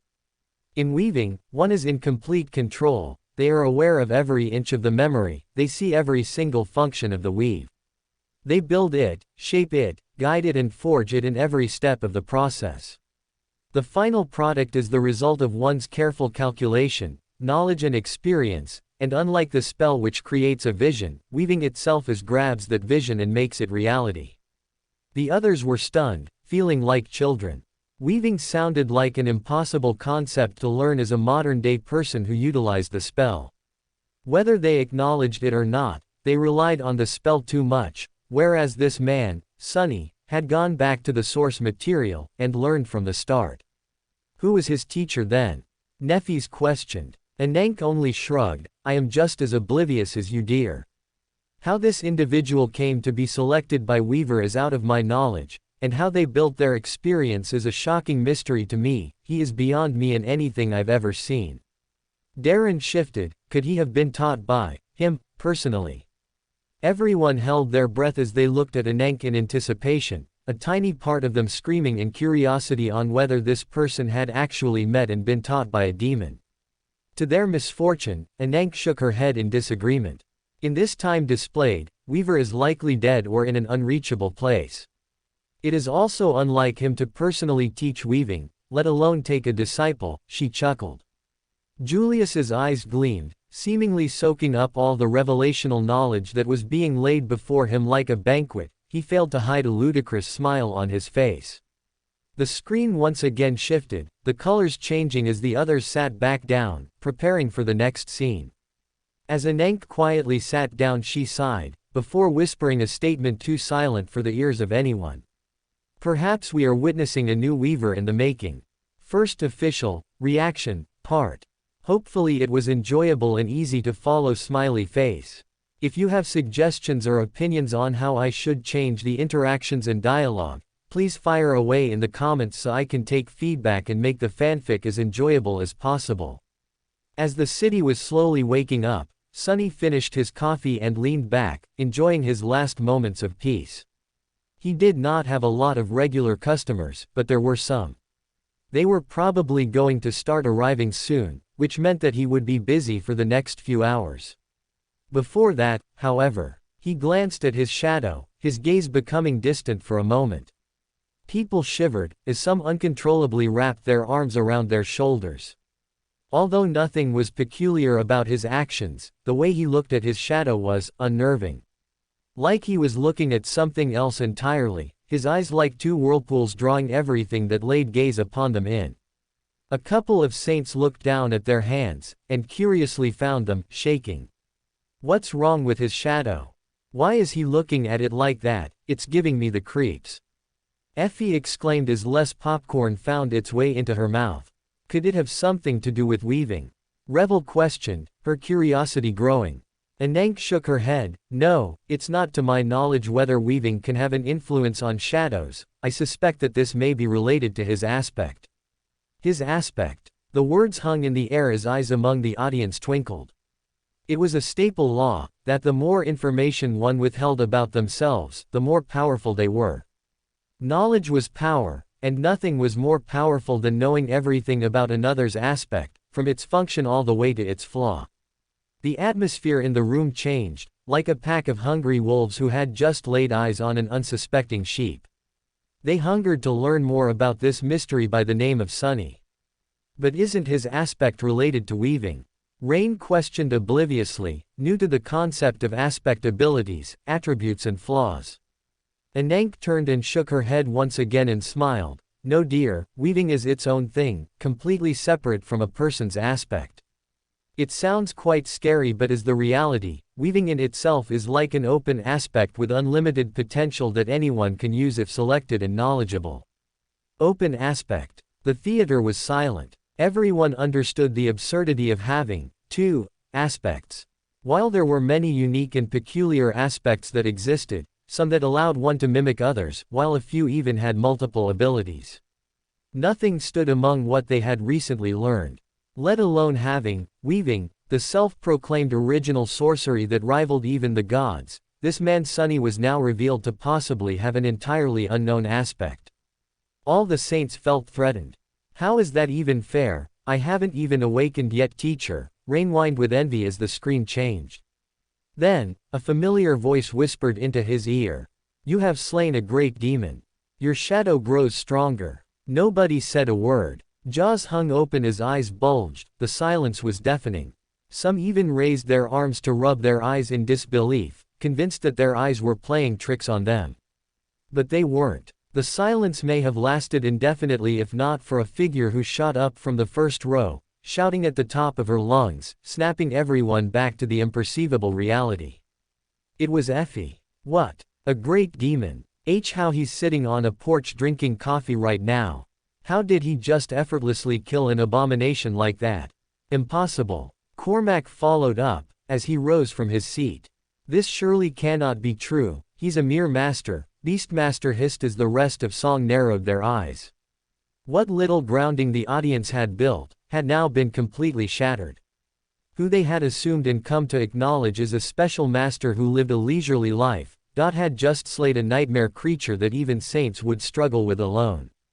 And yet he killed it, quick, silently, without even lifting a finger. Mordred and Neffys stood still, a single thought forming their minds, as if they were interlinked.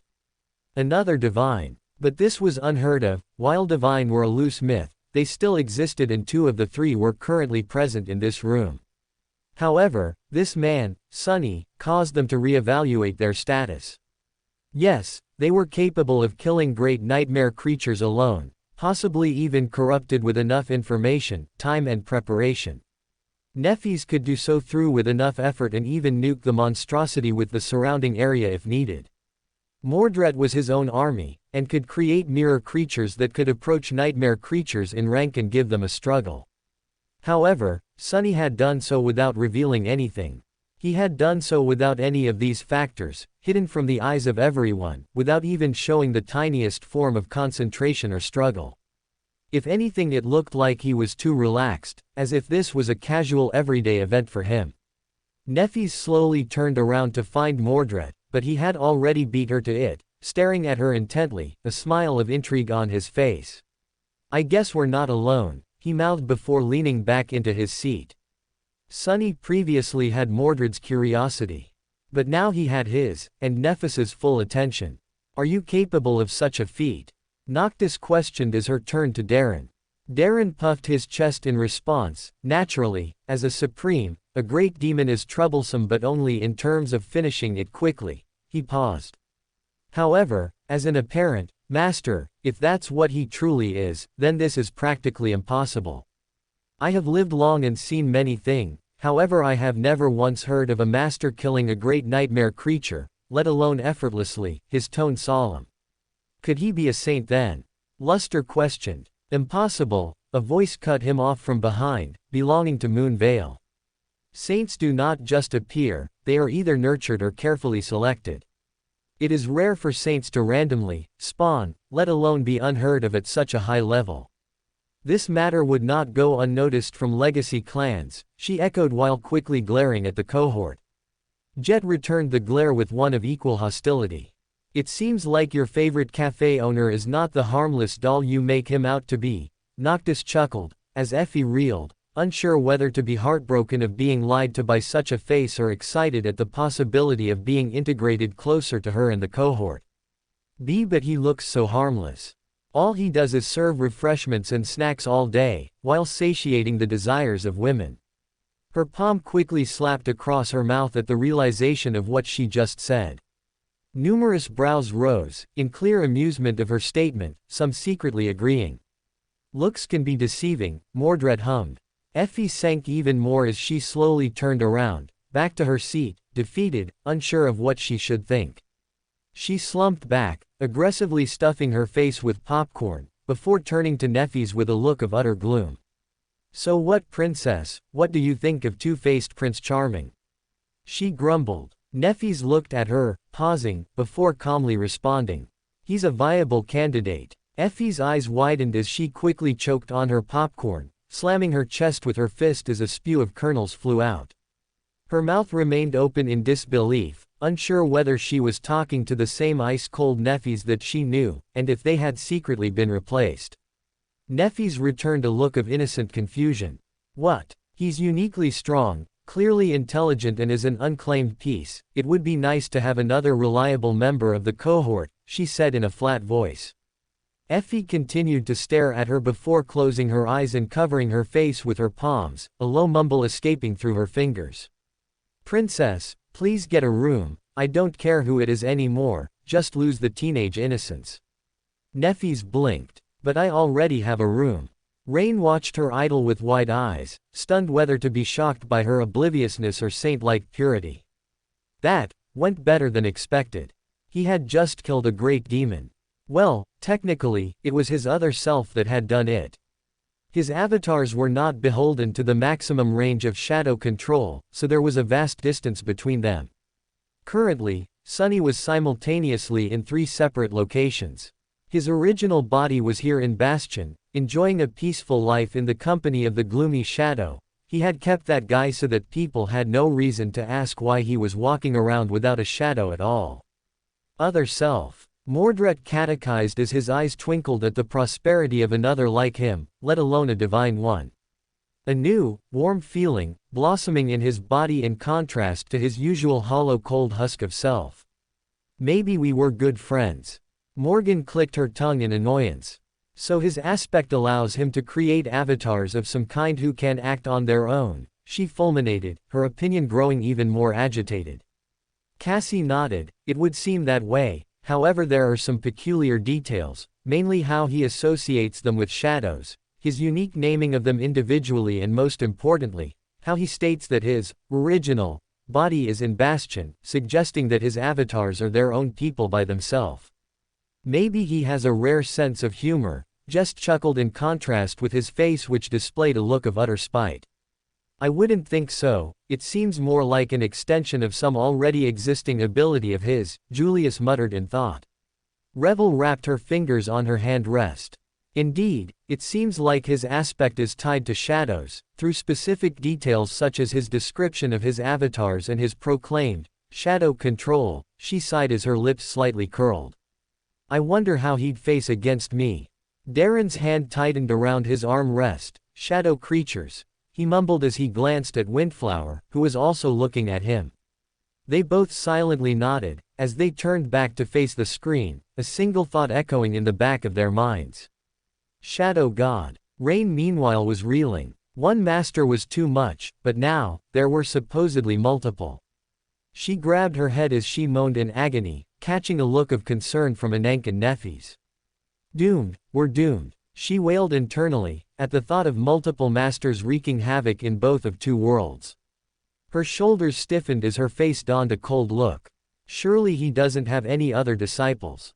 She mumbled in agitation, biting her thumb, unsure whether to feel sorry at the prospect of others being tormented by him or if she was getting treated poorly while others had the VIP package.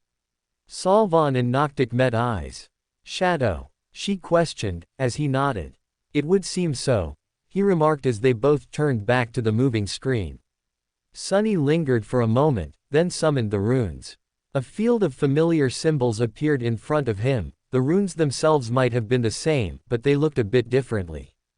He had designed this whole thing himself, after all, tying the enchantment to his memory, perception, and the black bracelet.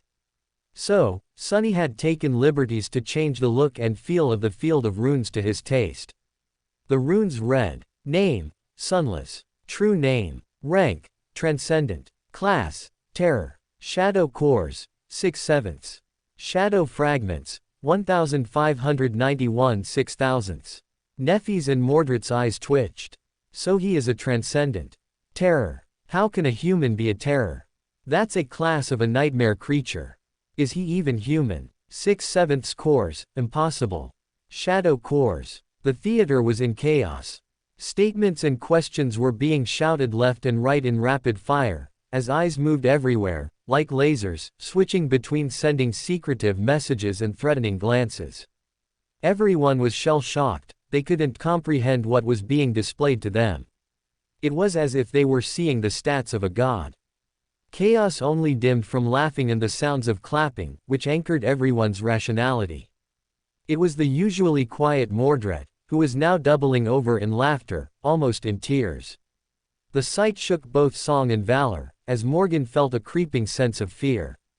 He finally quieted down as he wiped his eyes. "Ah, truly he is one of us," he said in a low unsettling tone.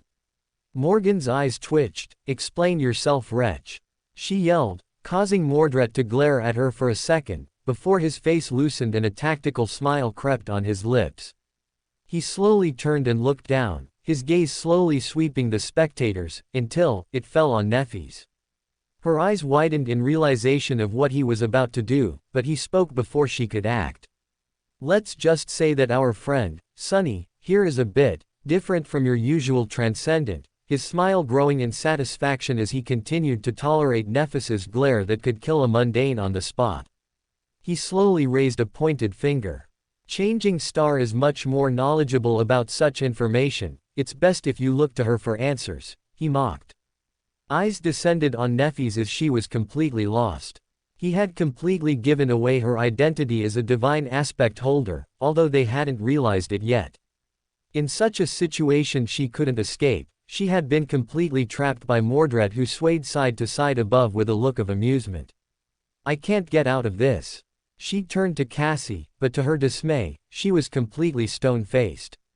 It seemed like she had also long realized the severity of Mordred's ploy, however there was no way out of it.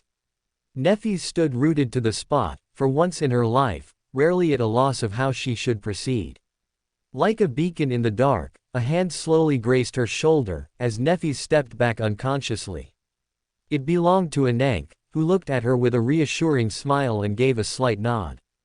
Neffy paused for a second, closing her eyes, coming to a decision, before opening them and turning to face the crowd in anticipation. "It seems like this man holds a divine aspect," she echoed in the theater. Eyes bulged in shock at the statement, as everyone was at a loss of air. Jest leaned forward with a completely serious look on his face. "You mean to say?"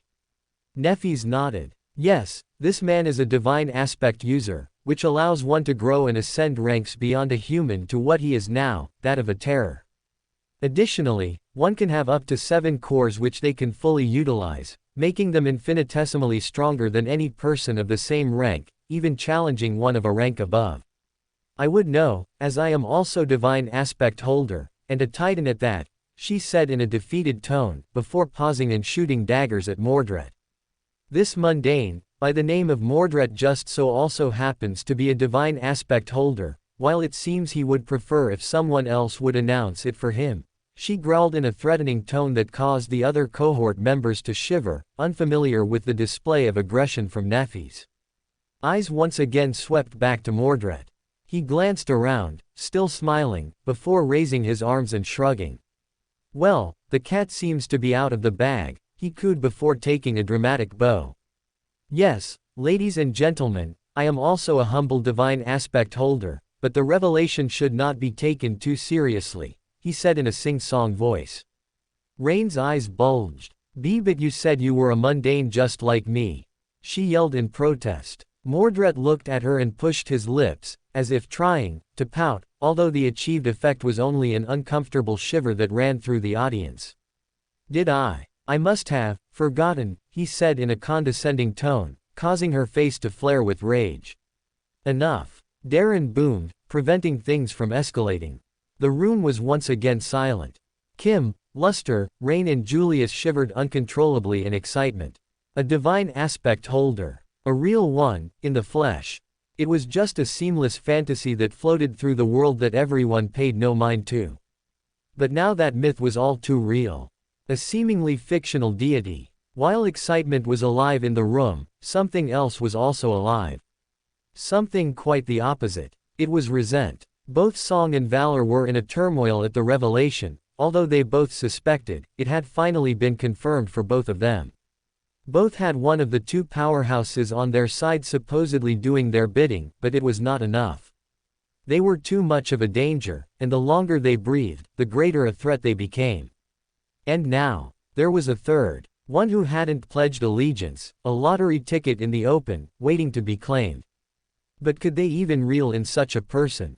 Having a divine aspect was tantalizing enough, and would alone earn them one of the highest spots between the two major clans. But Sonny was different. Not only was he a divine, but he was supposedly connected to a demon and held the secrets to weaving, a sorcery that none could match. Something that rivaled the gods. All while holding animosity towards both song and valor, hiding from the world for some unknown reason. Morgan could almost feel steam rising from her head in contemplation, battling between making him an asset of valor and quickly silencing him. But now, it seemed like such an execution was impossible. Her eyes narrowed. We need meet whatever goal this thing has and quickly leave this place. What does it mean by shadow fragments? Salvan questioned while looking between Nefis and Mordred. Nefis paused, before raising her chin. I'm not too sure. To form a new core, one must fully saturate their existing cores. Once that is complete, a new one will naturally form and the process will repeat. She blinked for a second, something flashed in her mind, before disappearing. However, I have no idea what these shadow fragments were in place of what should be soul shards, she said in an uncertain tone. Well, it's only natural, exclaimed a voice. It was Noctis. He smiled. After all, it is only natural for a child of shadow to need shadow fragments to grow. Darren and Windflower's eyes widened. You imply? They questioned. Noctis scoffed. Of course. What else? Sunny here is clearly connected to the shadow god. He exclaimed, pausing in thought, before smiling and continuing. Though I do find it strange, shadow is not the social type, he joked. As routine, another deafening wave of silence overtook the theater at the revelation of the news. Effie rubbed her head and whined in complaint. Too much, this is too much. We need a breather. I agree, I feel like I've just been thrown into an ocean with weights around my body, Saint Roan moaned as he leaned back. Tyrus reached over and grabbed his hand, giving a reassuring squeeze, stirring a smile of comfort from him. The only person who didn't seem to be hit by the mountain of news was Julius, who seemed to have already braved the summit and was now impatiently waiting at the top, for more. To their horror, the screen once again changed, alluding to a new scene. Audible groans could be heard, clear that some were not mentally prepared for another barrage of world-changing information. Fortunately, although rare, the screen seemed to have sympathy for the crowd, as what it showed seemed to be the conclusion of the scenario. Well, anyway, that was for his third avatar to worry about. This Sunny had nothing to do with it. Dismissing the runes, he stood up and stretched. It was time to open the shop. As the final image flashed, the screen once again dissolved, reverting back to its original blank white state with no new statements. Few heaved a sigh of relief. Well, quite the opener, I'd say. Noctis chimed without a hint of agitation and fatigue. Indeed, quite exhilarating, Julius remarked with equal enthusiasm.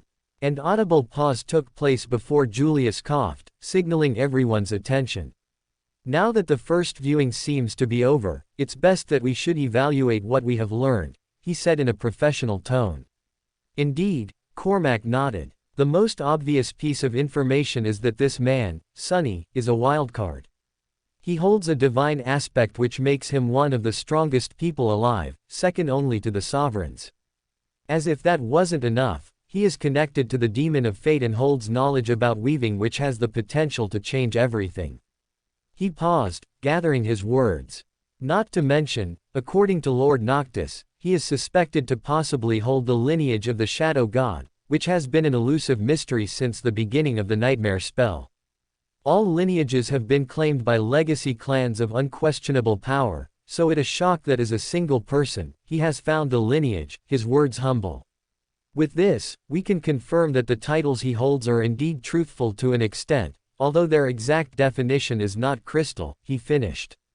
Who's to say that he's not from some long-lost clan that held the lineage before it disappeared from the world?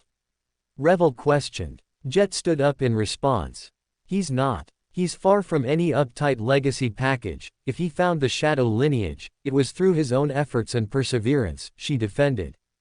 Beastmaster's eyes narrowed. And what gives you the confidence to say that about someone you're just meeting? Her words resonating with the other audience, as they agreed in silence. Jet paused, seemingly unsure of herself, before replying.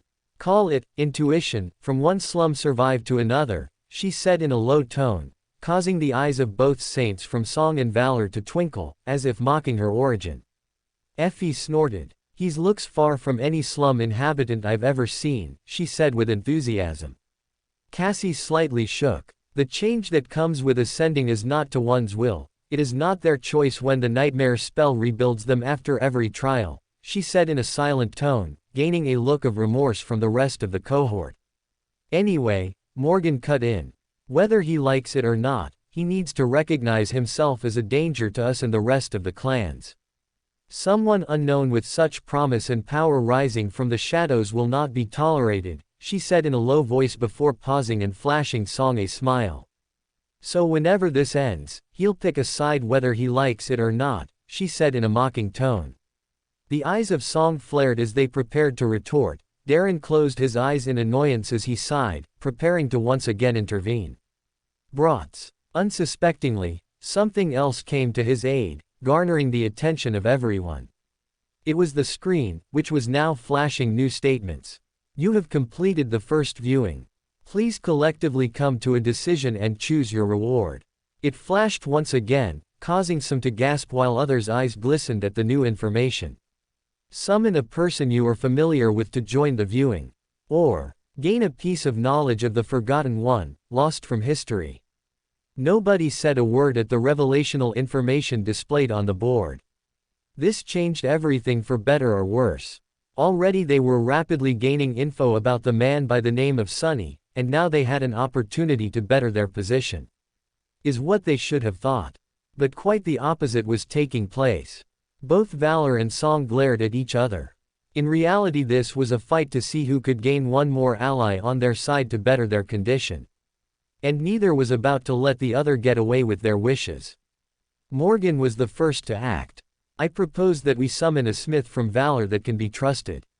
With their knowledge of sorcery, we gain a higher probability of hearing an opinion about what this place is and how it functions." Her claim was met with a snarl from the third row. "Trusted, please." The word, valor, and trusted, were like fire and ice. "It is impossible for them to coexist," Beastmaster exclaimed in a hostile tone. Eyes of the Valor Saints flashed, as Morgan donned the smile of a maniac. "Oh, and what would you propose, you miserable orphan? Summon your wretched mother herself to the scene to deal with all of us," she cooed in a sadistic tone. Visible flames ignited in Beastmaster's eyes as veins bulged on her forehead. "You dare," she yelled quickly, standing up, as the other Blood Sisters followed her movement with equal fire in their eyes. Valor also rose in response, but the tension was shattered by an audible bang that reverberated in the room, silencing both sides. It was Darren, who had brought down his fist with enough force to dent his hand rest. His patience had run dry. A threatening rumble resounded in the room. "None of you will fight while we are all here, as it seems you are so blinded by your childish spite that you have forgotten that violence is prohibited here." Both Valor and Song slightly shifted, quickly recalling the ominous warning from before, realizing they were seconds away from feeling the wrath from one at the level of a god. Darren took a deep breath before continuing. "Neither your king nor your queen will be summoned here. If you have the slightest amount of political intelligence, you would realize such an act would leave your capital and people vulnerable to whatever horrors lurk outside your walls." His eyes flashed as his voice echoed even deeper. "Nothing is more pathetic than a ruler who abandons their people, and you imbeciles have the gall to take that choice away from your rulers and bring them here without accordance of their will." Silence hung in the air as both Valor and Song averted their eyes, like children who had just been told off by their teacher. He was right. Summoning the king or queen would leave either Bastion or Ravenheart vulnerable to dangers and other clans who would take notice, nor could they imagine how either of the sovereigns would react upon being dragged against their will into a foreign space. Yet, neither was willing to give up. They refused to allow the other to gain an advantage. Something had to happen, a saving grace was needed to relieve the tension and find a middle ground. Fortunately, Effie abruptly stood up with wide eyes. It seemed she was about to be that saving grace. "Ling," she yelped in panic, garnering a few looks of confusion. "Ling?" Noctis asked in confusion. "Yes, Ling," Effie replied as she turned around to face the others, a rare look of panic on her face.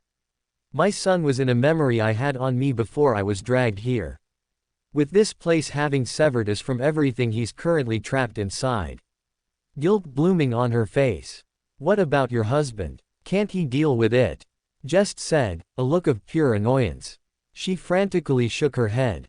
No. He's currently on a mission in Antarctica. It's unknown when he'll get back, and who knows what happened to the memory he's in when we got pulled in here, her stress growing clearly. Silence hung in the air as others grasped the plausibility of the danger her son was in. But nobody moved. Although heartless, nobody reacted to Effie's pleading, understanding that their judgment and decision couldn't waver just because of one kid and her negligent mother. Sacrifices were a given. That was something all awakened knew. Some averted their gazes, looking at the ceiling and curtains in silence, as Effie remained standing alone at the front. To her happiness, Darren responded. I agree that the child should be brought here. I shall not have the misfortune of an infant's life on my hands because of the ego of some people here, he snarled, casting his gaze around the room, as some turned away to avoid it. Saint Roan and Tyrus stood up. We also have a daughter, Telly. Although she's awakened and takes after her mother and can handle herself, it's unknown how long we'll be here. It will garner panic in the poor girl, which I can't bear to imagine, he said in a stammering tone. Tyrus nodded in agreement. Anank also joined the movement, slowly standing up with a warm spokesperson smile. Truly, in this matter, children should take priority. Whether anyone here is a parent or not, they should be able to sympathize and understand a parent's concern for their children, she said in a soothing tone. A wave of understanding spread among the crowd as heads slowly nodded in acknowledgement. Even Song didn't have the audacity to retort, only remaining silent. The only one who didn't seem to agree was Mordred, whose face was visibly contorting and twitching with rage, which Morgan took notice of and found pleasure in. Anank clapped her hands, garnering the attention of everyone present. So, I propose we choose to summon Ling to quell Saint Effie's concerns, and then after the second viewing, Saint Roan and Tyrus may summon their daughter Telly.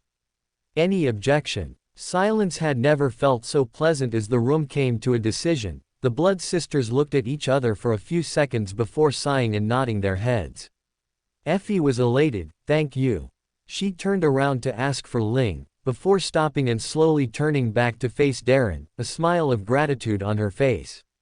Thank you, she whispered. Darren smiled. A parent should always take care of their children. Our purpose is to protect, he replied in a calm tone. Effie smiled. Well, he can more or less protect himself as Saint at only 4 years old. I was mostly just concerned he would completely raid the pantry by the time this is all over. She laughed before whipping around, leaving Darren in visible shock. He's a wah. Before he could finish speaking, Effie cut him off, raising her voice to the screen. I choose my son Ling. She yelled, her tone a mix of confidence and uncertainty. The screen responded as it flashed, and a new light rose from the ground at the front. It quickly dissipated, taking the shape of a larger-than-average 4-year-old. His skin was tanned with curly chestnut hair, on his face a look of utter fear. Ling! Effie yelped in excitement as she barreled towards him, scooping him up in her arms before he could even breathe. Mom, where are we? He whined in confusion. Effie smiled. Don't worry, Dumpling, we're just gonna watch a special movie before going home. Our own little vacation. Ling smiled, the honest smile of an innocent child, successfully piercing the hearts of the blood sisters. I like movies, he mumbled. Effie turned around, walking back to her seat with him in her arms. Ling peeked his head around and looked at the seats, noticing the gazes focused on him. He hurriedly turned back around, burying his face into her neck as if to hide. Who are all these people? He whispered in a hushed tone. Effie peeked over his head and scanned the crowd, pondering, before smiling. These are some acquaintances, she said in a careful tone. Ling blinked. What's dat mean? He innocently asked. Effie looked at him, nuzzled against his face before dropping him to the floor and leaning down, pointing at the front row. Be polite and greet your uncles and aunts, she calmly replied. Ling beamed, vigorously nodding before bounding over to the seats. He paused, before greeting every member of the cohort, getting respective responses from all of them. Reaching Morgan, he did the same, however he got no response as she coldly looked at him. Undeterred, he gave her a friendly wave and moved towards Anank. He paused, unsure of how to greet her. But Anank beat him to it and smiled, leaning forward. "Why, hello there, little cub. Who might you be?" Her voice soft and melodious. Ling smiled. "My name is Ling, and I'm the strongest 4-year-old in 2 worlds." He proudly remarked as he puffed his chest out. Anank chuckled. "What a bold statement, little one. Would you mind protecting this old lady?" Ling nodded in agreement as he climbed onto her seat, Anank scooting over as she made space for him. Effie smiled at the scene. "Thank you, he can be quite the handful," she said while reaching her seat next to her. Anank returned with a polite nod. The screen once again flashed, as people prepared for the next scene to be shown. However, nothing changed and instead, new statements blinked on the screen. "Please select what you wish to witness. A spiteful disciple. Or a fated reunion. Ta-da. Ling is here. If you are happy to see him here, then you should thank the user by the name of Readirex, as they questioned whether I would add Ling or not. Truth be told, I was always planning on adding new characters, but Ling never crossed my mind. When the comment met my eyes, I immediately knew I could write some heartwarming interactions. Cheers, laughing face. A spiteful disciple." The words flashed before Rain's eyes as she stood rooted in her seat. Calmly, she looked to her left and right, before lifting the collar of her shirt and pulling it over her face. Slowly her hands moved up, until they firmly planted over her mouth and eyes. Pushing with all her might as they decompressed against her face, forcing any air out. Then she screamed, although what sounded to others was only an audible stifle. "I'm doomed, doomed, doomed. What is the deal with this damn screen? Does it hate me or something?" Rain was shrieking both internally and externally. Although the statements did not clarify anything, she already knew what one of them meant. Who wouldn't know in her position? Clearly it was referring to her and Master. The damn thing was selling her out to everyone. Why even reveal my identity? There's nothing special about me in this room full of protagonists. I'm a freaking mundane and the only one here at that. She wailed internally. She lifted her face out of her shirt, dragging her palms down, pulling at her eyelids. What would it even show? Failed hunts. Getting trolled by Master. Face planting into the snow like a moron. She grumbled. She immediately halted her actions, as her eye violently twitched, her mouth opening in disbelief. How far would this thing go?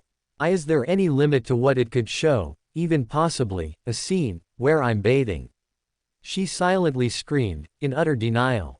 She gulped nervously. And no, surely it wouldn't. But it is a god, and such things are definitely trivial in their eyes.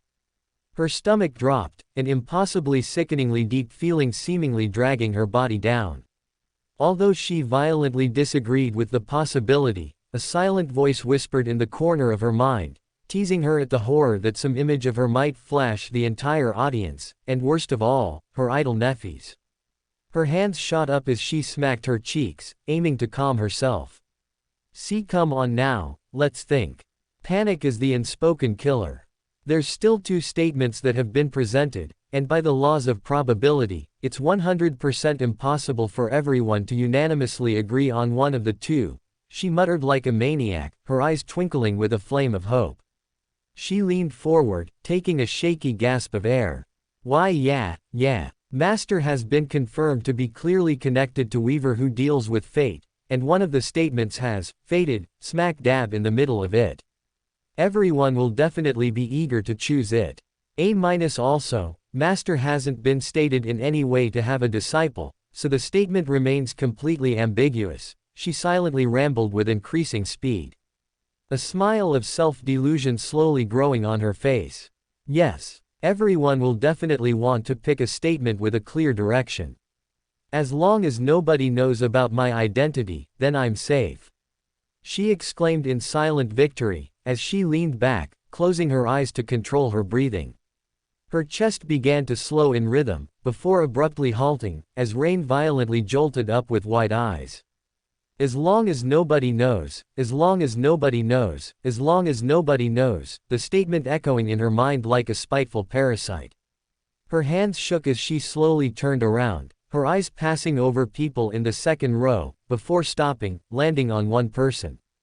That person was Mordred. As her gaze glided up to his face, she froze at what she saw, as her entire body visibly paled in color.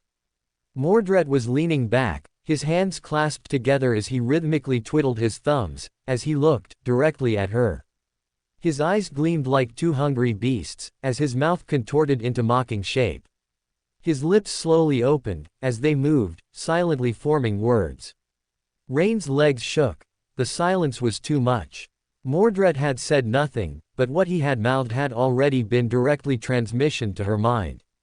You can't hide. All life drained from her face, as her body went limp, slinking back into her seat like a puddle of jelly. One moment was all it took, and yet eye bags could almost be seen under her eyes. She blankly stared at the screen, before closing her eyes and clasping her hands and bringing them to her face. Rain wasn't a religious person, but praying seemed like her only viable option. And praying was what she was going to do. Hell, she was willing to sell her soul if they answered her plea, whether it be an angel or a demon who responded. Gods, demons, anyone. I don't care who you are, but if you answer my cry, I swear on my soul in two worlds, I'll dedicate the rest of my life to you, and even build a shrine. She solemnly lamented, visible tears of defeat started to swell on her eyes. As Rain prayed in silence, Anank watched from the seat next to her, her face a mix of confusion and concern. She sighed before leaning back. It seems you do have secrets, child, she whispered. Asterisk asterisk asterisk asterisk asterisk asterisk asterisk asterisk asterisk asterisk asterisk asterisk asterisk asterisk. Cassie looked at the screen in silence, holding her breath. A fated reunion. This was it. This was what she had been looking for, what the strings have fate had reacted to. She could feel it in every fiber of her body. Her intuition screamed that this was the answer she had been searching for in the last 4 years. 4 years of misery and agony, struggling to figure out what was wrong with the world, herself and the rest of the cohort.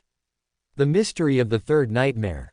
The corrupted memories. The missing pieces. The man-shaped void in the world.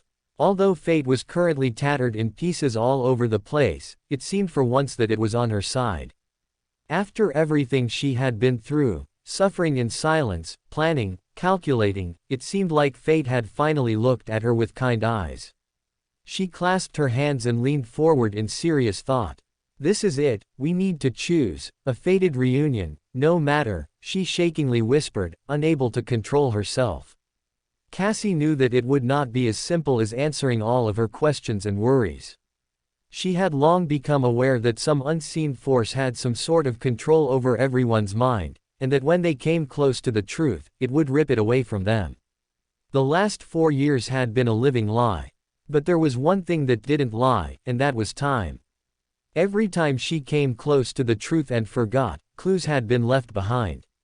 Sometimes she found herself having walked forward a few steps without any recollection, sometimes she found the food in her hands warm and then cold the next second, and sometimes, she found herself in tears without a clue why. Although something had taken control of the world, it didn't have control over time. Subtle clues that sparked déjà vu existed, and Cassie had become more knowledgeable of them as soon as they had come to this place, from her twitching fingers, uncontrollable shaking to the same reactions she observed in Nephi's during the screening of events. The body and mind were one, but one was more honest than the other.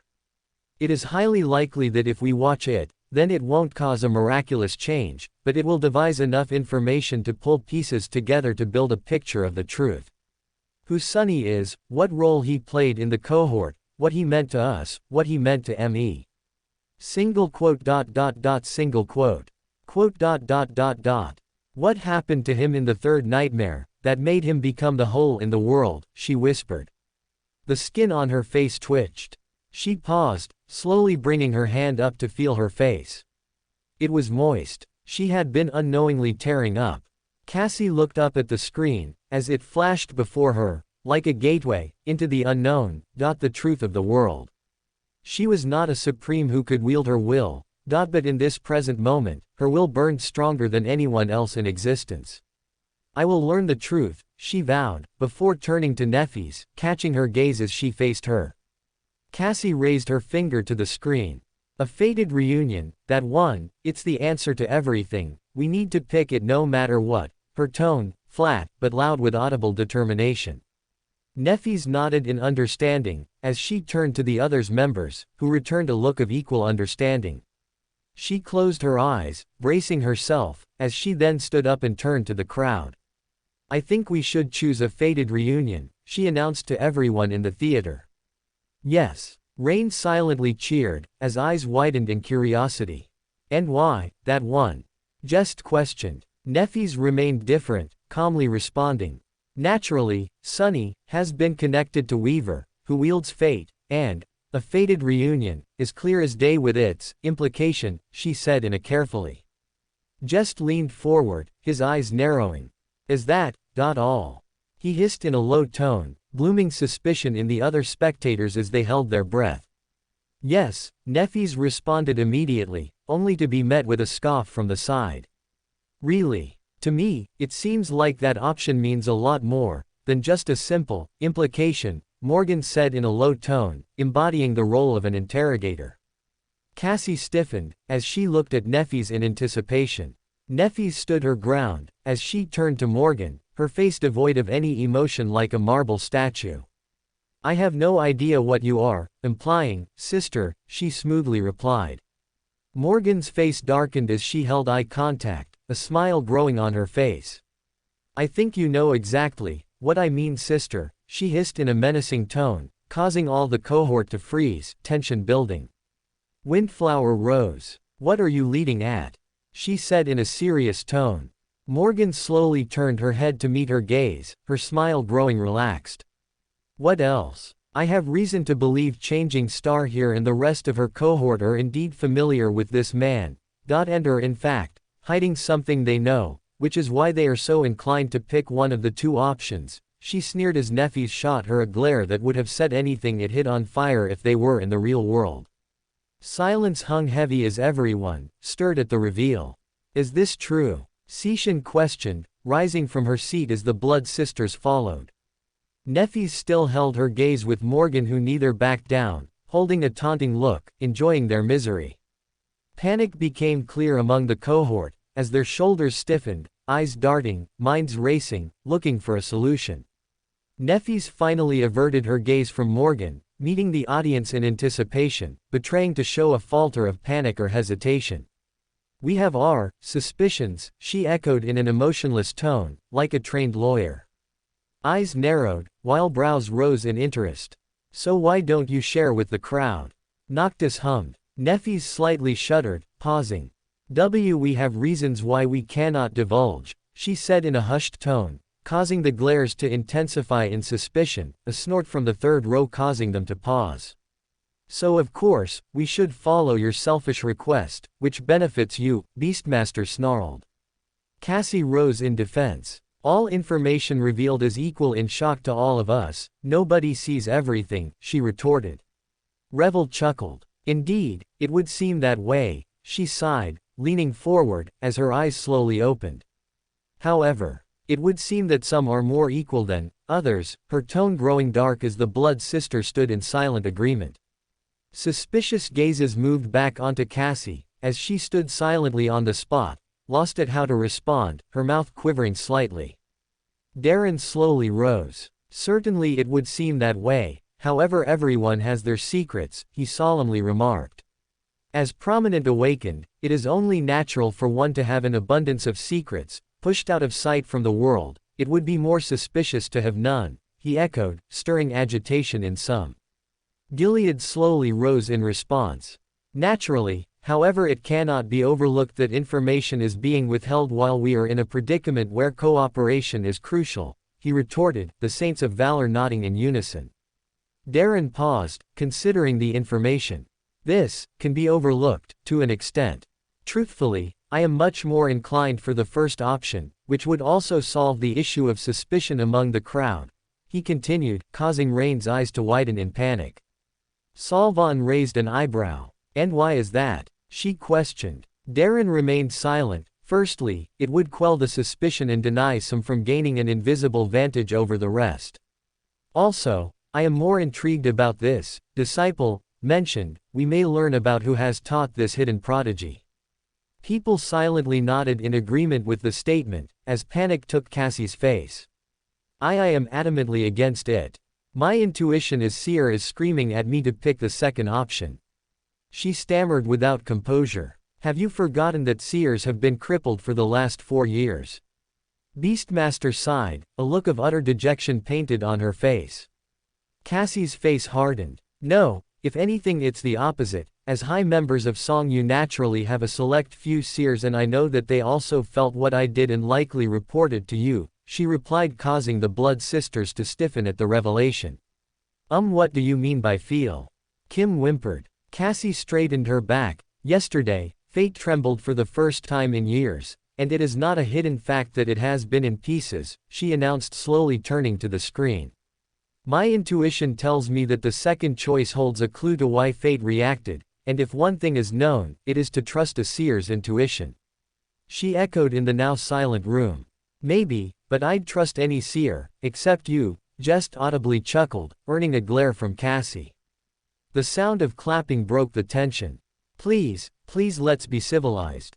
Julius joked as he stood up and looked around. You lot have such a linear mindset. Have you already forgotten that we now have the opportunity to ask questions again? He questioned, causing the crowd to stir at the revelation. He triumphantly smiled, flowing with the momentum. Let me repeat. We now once again have up to 5 questions, assuming there are no variables that have changed the rules. It would be most logical to ask for context behind the 2 choices, then inquire whether the options will reappear or if we can save them for the next viewing. He proudly remarked. Indeed, this would seem most logical, Darren agreed while nodding. Cassie paled, opening her mouth to protest, only silenced by a hand placed on her shoulder. It's better this way, Neffes whispered, causing Cassie to look at her in disbelief before turning away, a visible aura of gloom radiating from her body. Shall we proceed? Julius questioned as he turned in a circle. Silence remained, as everyone seemed to come to an unseen agreement. Julius smiled as he faced the screen and cleared his throat. What is the context behind each choice? He exclaimed. The screen blinked as new words and statements began to flow, forming sentences. From 1 2 came, yet 1, 2 are not. Truth may be hidden, from both the eyes and minds, but one law is unspoken, and that is blood never lies. Or, whatever separates, will definitely converge, and what converges will always separate. Fate has no heart to give, and yet it reacts to 2, from what has and could have been. The statements silently blinked on the screen as nobody reacted, thoughts audibly forming and racing. Concentration was only broken by an angry shout, as eyes widened in shock. Fuck you. Stop speaking in riddles. Effie angrily yelled as she raised her fist. Ling looked at his mother with eyes of admiration, before also raising his arm. Yeah, fark you. He enthusiastically mimicked. Jet's eyes bulged, as she swung her arm, smacking the back of Effie's head with enough force causing her to jolt forward. Her eyes burning with annoyance. Stop putting bad words in my nephew's mouth. She barked, as Effie's face donned a sheepish look of realization, as she turned and began to nag Ling for copying her. Can these statements be made any clearer? Julius continued, only to be met with no response. He sighed and turned around. Well, there you have it. Now we have 3 questions left, he exclaimed while in admiration of the riddle in front of him. Nobody knew how to react, things had seemingly gone too well. Eyes moved around in anticipation of a spontaneous change. But nothing happened, it seemed to have truly given the information for free. This left most puzzled as it contradicted the setting of that which had been built. This thing, while omnipotent, did not seem to possess a thought process at a similar level, or perhaps it was a level too high for their puny minds to comprehend. It was feeding them information at an alarming rate, without any clear drawback or cost. As if it wanted them to know the truth. Why would an entity at such a level even lift a finger to initiate such a scheme? Originally, most had formed a suspicion that the focus of attention, Sunny, was the mastermind behind the ploy. Although he had been revealed to possess power supposedly capable of doing so, possible with some complex weaving, there were too many missing pieces. Was he present, and hidden among them, watching their reactions? Or was he unaware, and doing his own thing in the dream realm? The questions burned in all of their minds. Who was actually behind all of this, and why did they want Sunny to be seemingly remembered? Why did it care about Sunny? The aspiration to learn the truth was more than alive, but they currently lacked the resources and information to form a viable hypothesis. So the only thing they could do was cast the question aside and focus on what they already had. They had to make a decision. Exciting, exciting, this is too exciting. Gods, I haven't enjoyed an event with such emotion in eons. He exclaimed in pure joy. Before anyone could react, Cassie rose and frantically shouted at the screen without a shred of composure. What do you mean too? And what does, what has and could have been, mean? She yelled at the top of her lungs, her voice cracking from the strain. To her misery, the screen didn't answer. Her legs buckled as she collapsed. She had never felt such despair in her life. The answer to everything was inches away, separated by a seemingly thin curtain she could almost grasp.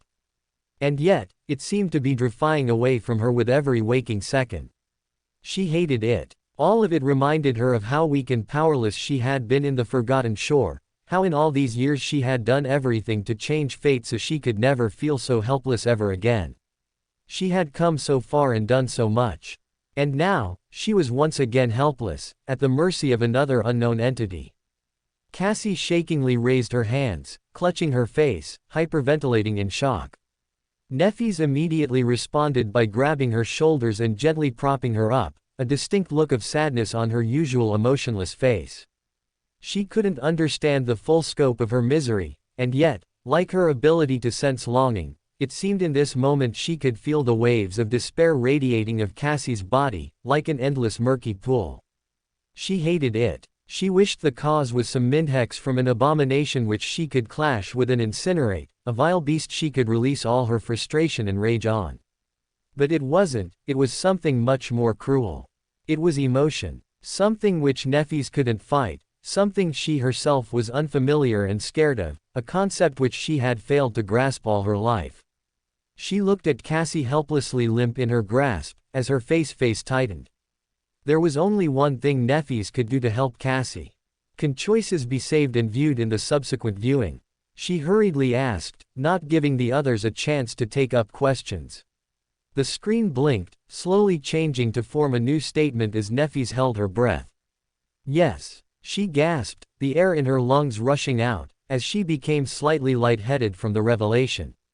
There was hope. She looked at Cassie as her breathing noticeably slowed down, showing signs of calming down. Nefis closed her eyes, collecting her thoughts. She found a second chance, now she had to grasp it by convincing the others. She shot a glance at Kai and Jet, as they hurriedly moved over, taking Cassie from her and resting her down. Nefis slowly turned around, only to find gazes of suspicion and spite trained on her and Cassie. So, care to explain what all that was and why you're wasting our precious resources? Beastmaster snarled, clicking her tongue in agitation. Indeed, that was quite a selfish spectacle. Now we only have one question left, Cormac echoed, disappointment clear in his tone. Nefis remained silent. They were right. What she and Cassie did was completely in the wrong. In this situation, they had their emotions get the best of them and wasted valuable resources that were vital to getting out of this situation. There was no excuse, and there was nothing she could say which would justify their actions. A rare glint of fear appeared on Nefis's eyes. She needed help. Quickly, she turned to Anank for aid, but the lady could only lower her gaze and she gave an apologetic smile. Nefis twitched as she began to look over the crowd. Most avoided her gaze or held it with clear spite. But she didn't deter, continuing until she locked eyes with Julius. If there was anyone who could help them, it was him. And although it pained her heart to drag him into this, there truly was none else. She held her gaze as he met hers, his eyes unfathomably deep, hiding years of knowledge and dedication. They looked at each for a few seconds, before he closed his eyes, clearly considering the situation. Then he took a deep sigh, as he opened them and shot her a small smile of sympathy before standing up. "I think we should save the second option for the next viewing," he lamented, as he adjusted his glasses. "Why? Are you defending them?" Morgan snarled, as the Valor Saints turned towards him. Julius held her gaze as he took of his glasses and wiped them, before putting them back on, donning a smile. "Morgan of Valor, are you familiar with the Monty Hall theory?" he said in a curious tone. Morgan's eyes narrowed. "I am not familiar with this Monty Hall, which suggests they were an insignificant warrior if their name has not reached my ears," she said in a low tone. Julius stood still as he blinked. Well, he wasn't a warrior, but something far better, a prominent radio host, you uneducated brat, he mumbled under his breath. "What?" Morgan roared, her patience running thin.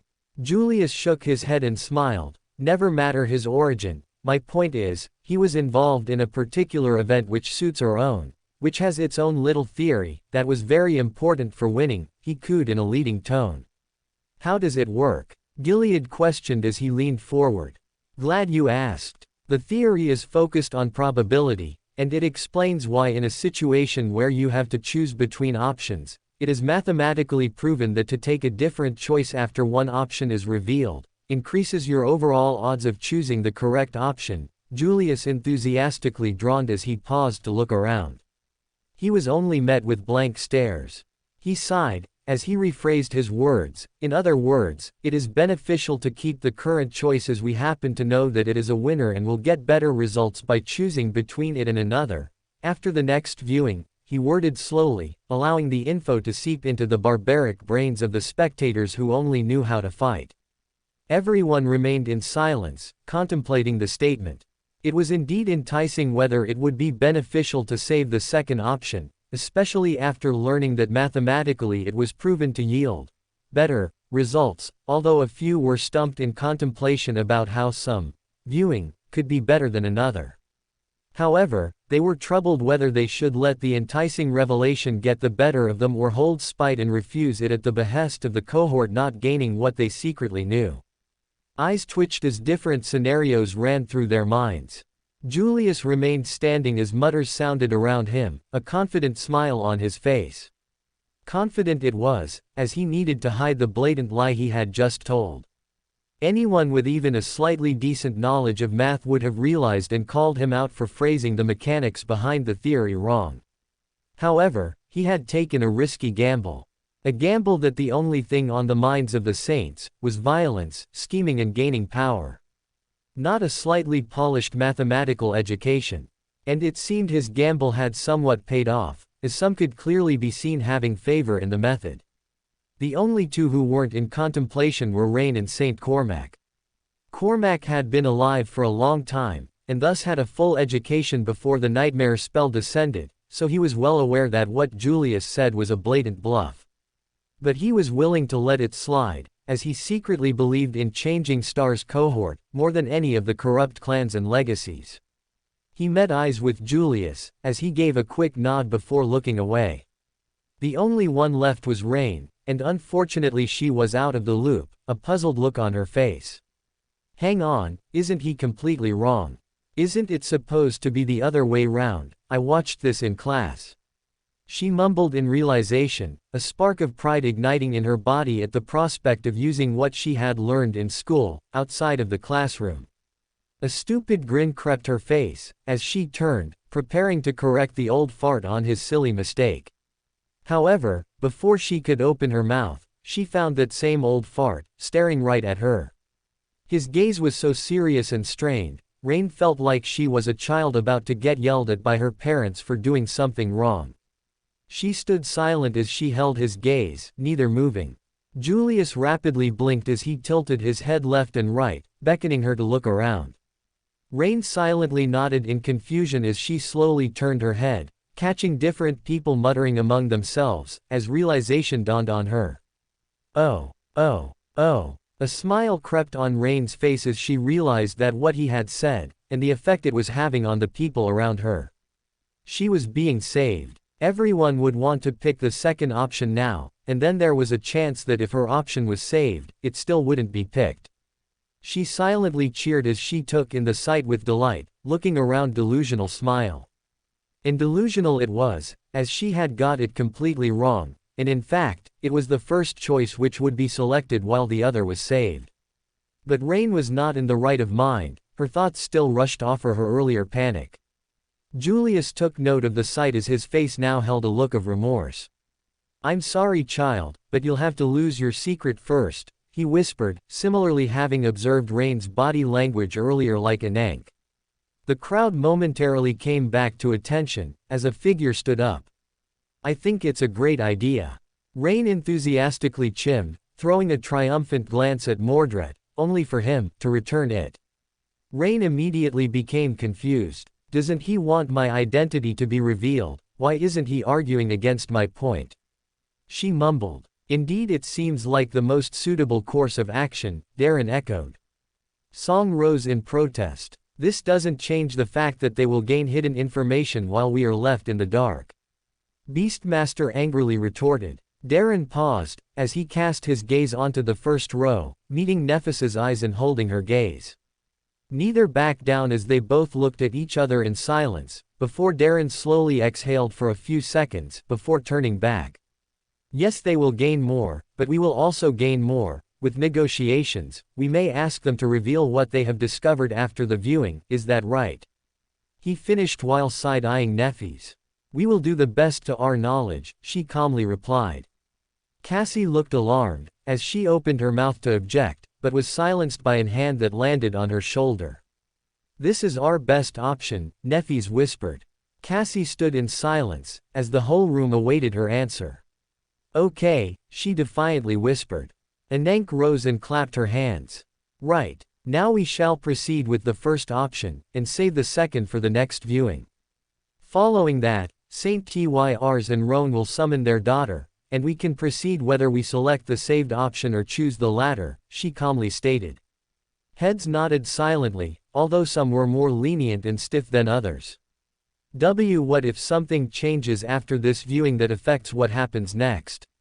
Luster quietly stammered, earning him a few looks he shrunk from. "Good call." Noctis laughed as he leaned back, seemingly enjoying every moment of what should be an intense moment. Julius rose once again. "Any objection of using our last question to ask whether any known or unknown changes will take place after the viewing?" he politely exclaimed. Some mouths opened to disagree, but the words all died on their lips as they quietly closed them, clearly tired and eager to push things along. "Great. Dear screen, will any changes known or unknown, to our current knowledge after this viewing take place?" he said with a smile. The screen blinked. "No. Then let's move things along, we've taken quite a while," he jokingly exclaimed. Valor and Song still held animosity towards the selection, but the favors were held against them, so they couldn't object. If this was a situation in the real world, violence and blood would be everywhere, but here it was different. "Fine, proceed," they both dejectingly replied.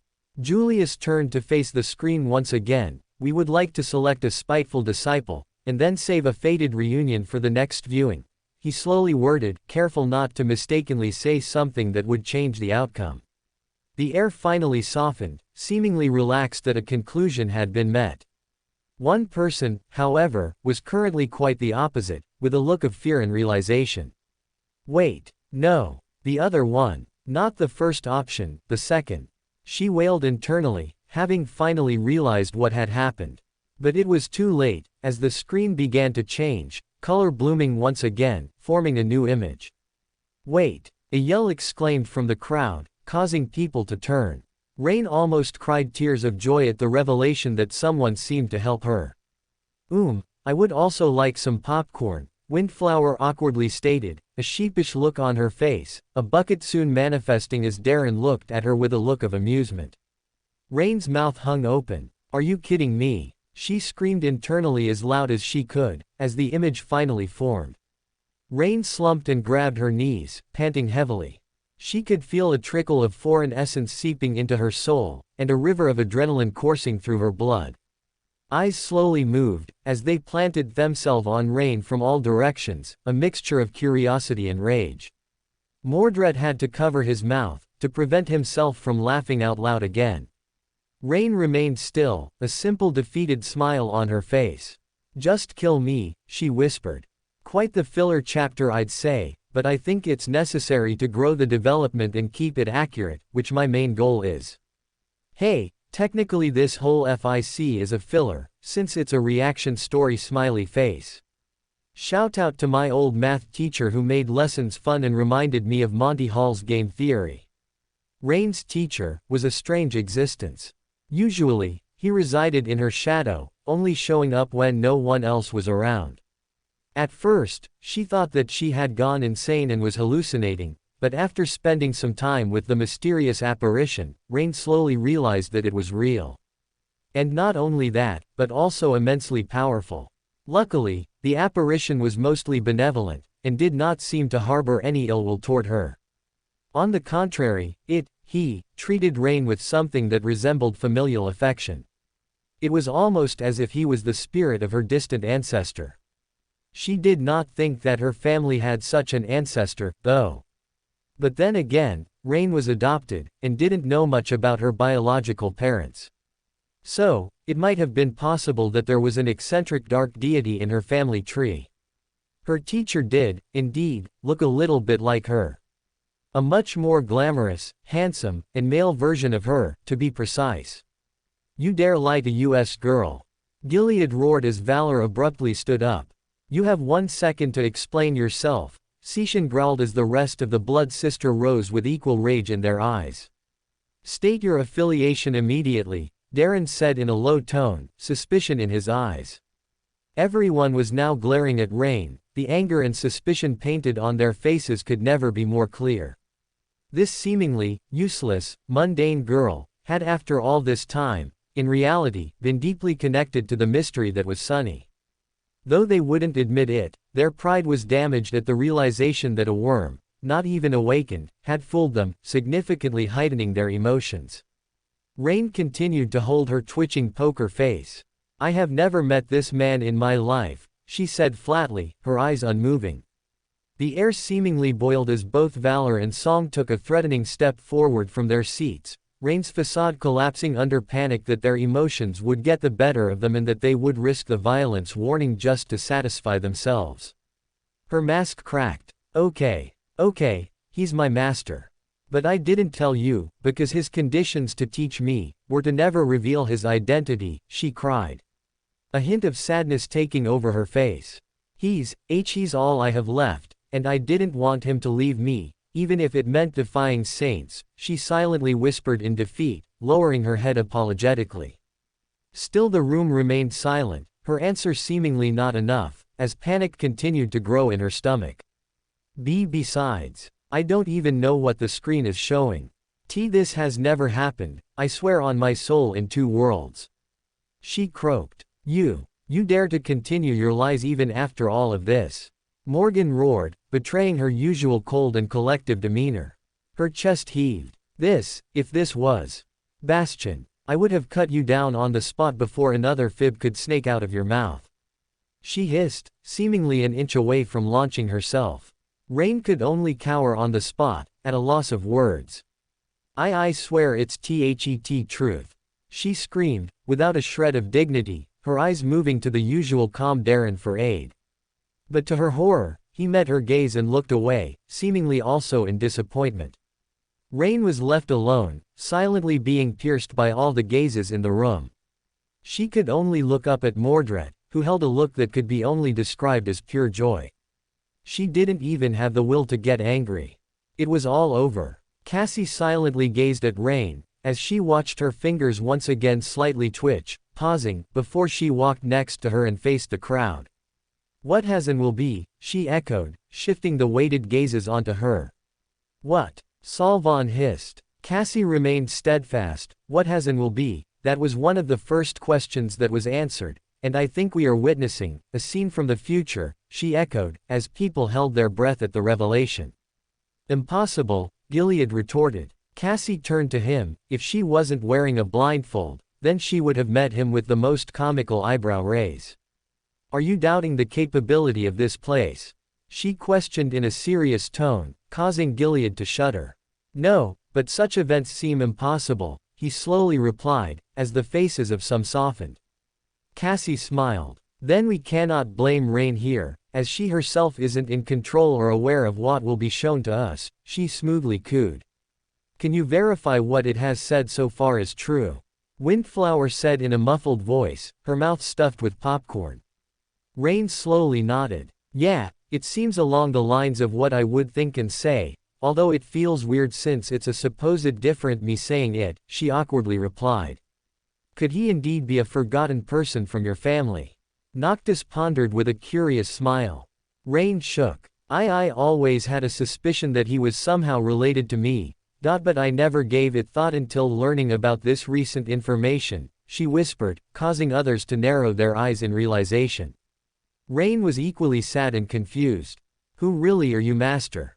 she whispered. The screen, seemingly hearing her plea, changed. Rain still had no idea what he was. Any attempt to ask him questions about his identity resulted in nonsensical answers that simply couldn't be taken seriously. Like, "Teacher, please tell me. Who are you, really?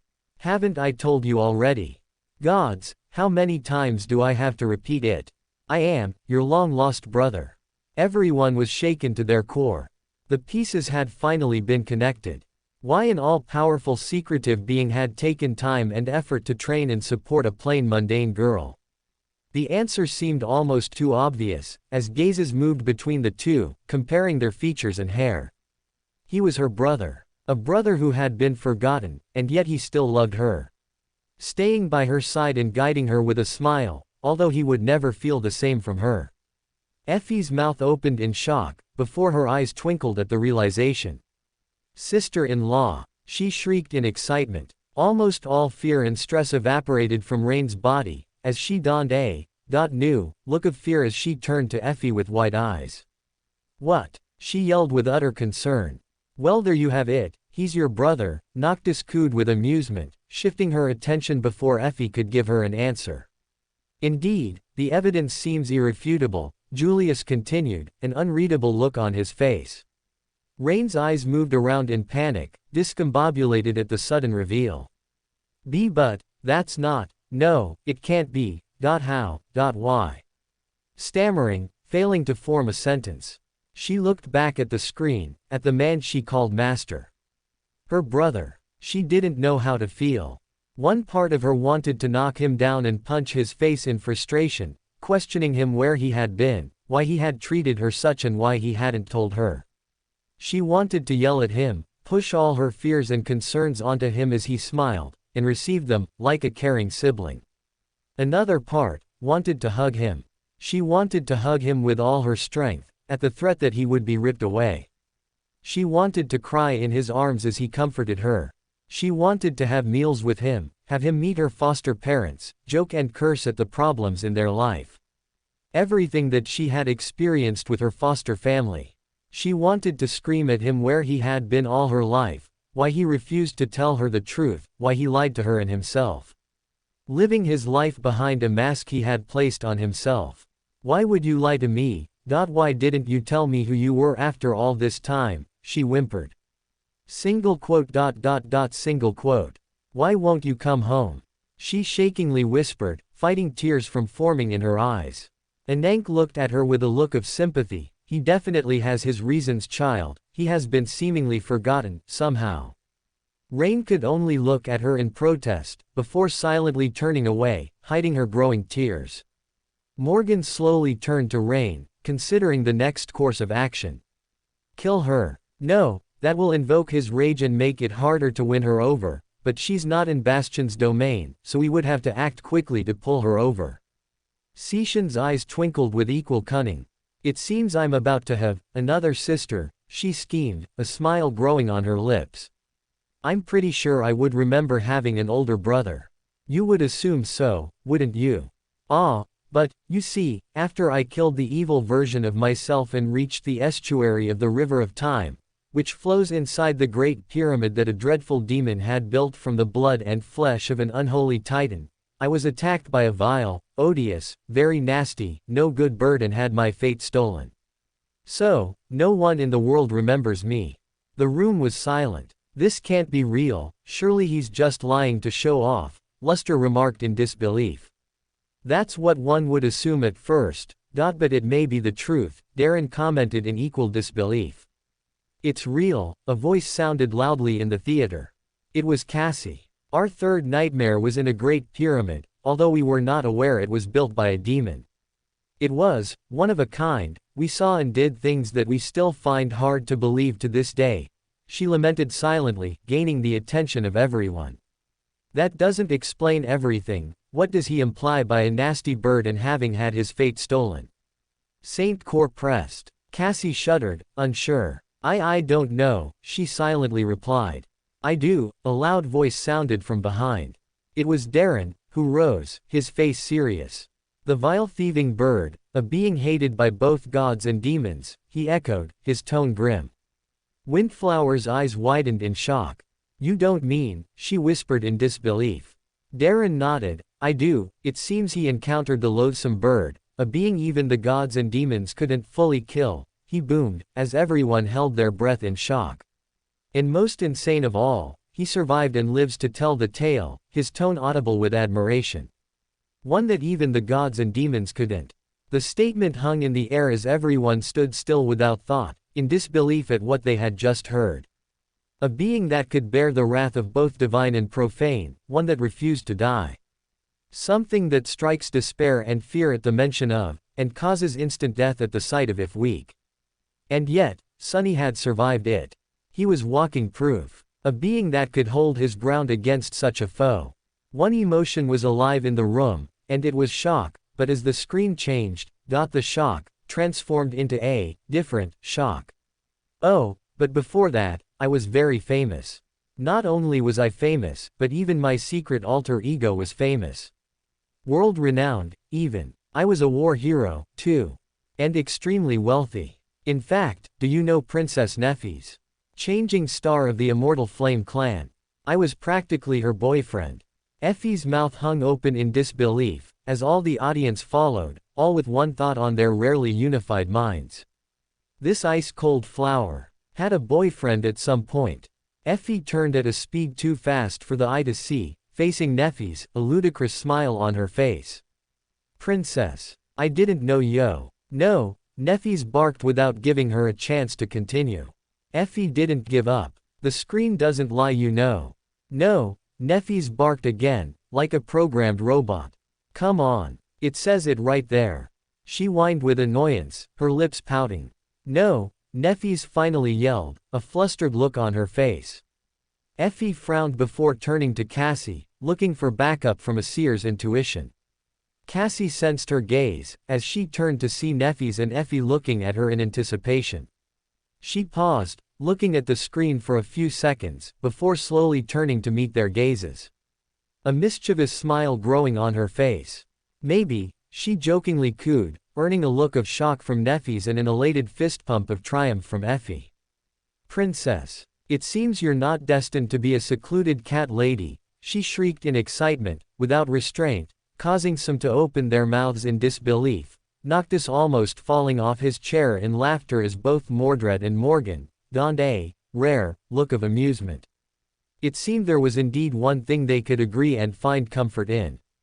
Neffy stood still on her chair, her body visibly shaking, her face flushed completely red. The immovable changing star was blushing like a teenage girl. Ling looked at her with an inquisitive look. Do you like Uncle Sonny, Auntie Star? He asked with pure innocence. Like Cupid's arrows, the words pierced Neffy's as she shuddered, the final nail in the coffin. Neffy stood frozen on the spot, her mouth opening and closing erratically, at a complete loss for words. Ling had broken a gear in her head. Even their enemies, the Blood Sisters, donned an unified look of interest, as if they were watching an entertaining rom-com, while others had to put their hands over their mouths to hide their smiles. This was a rare spectacle that they would only witness once. And some silently thanked the theater for granting it to them. Effie swayed side to side with a look of pure enjoyment. Come on. What's so bad about him? If there is anything bad.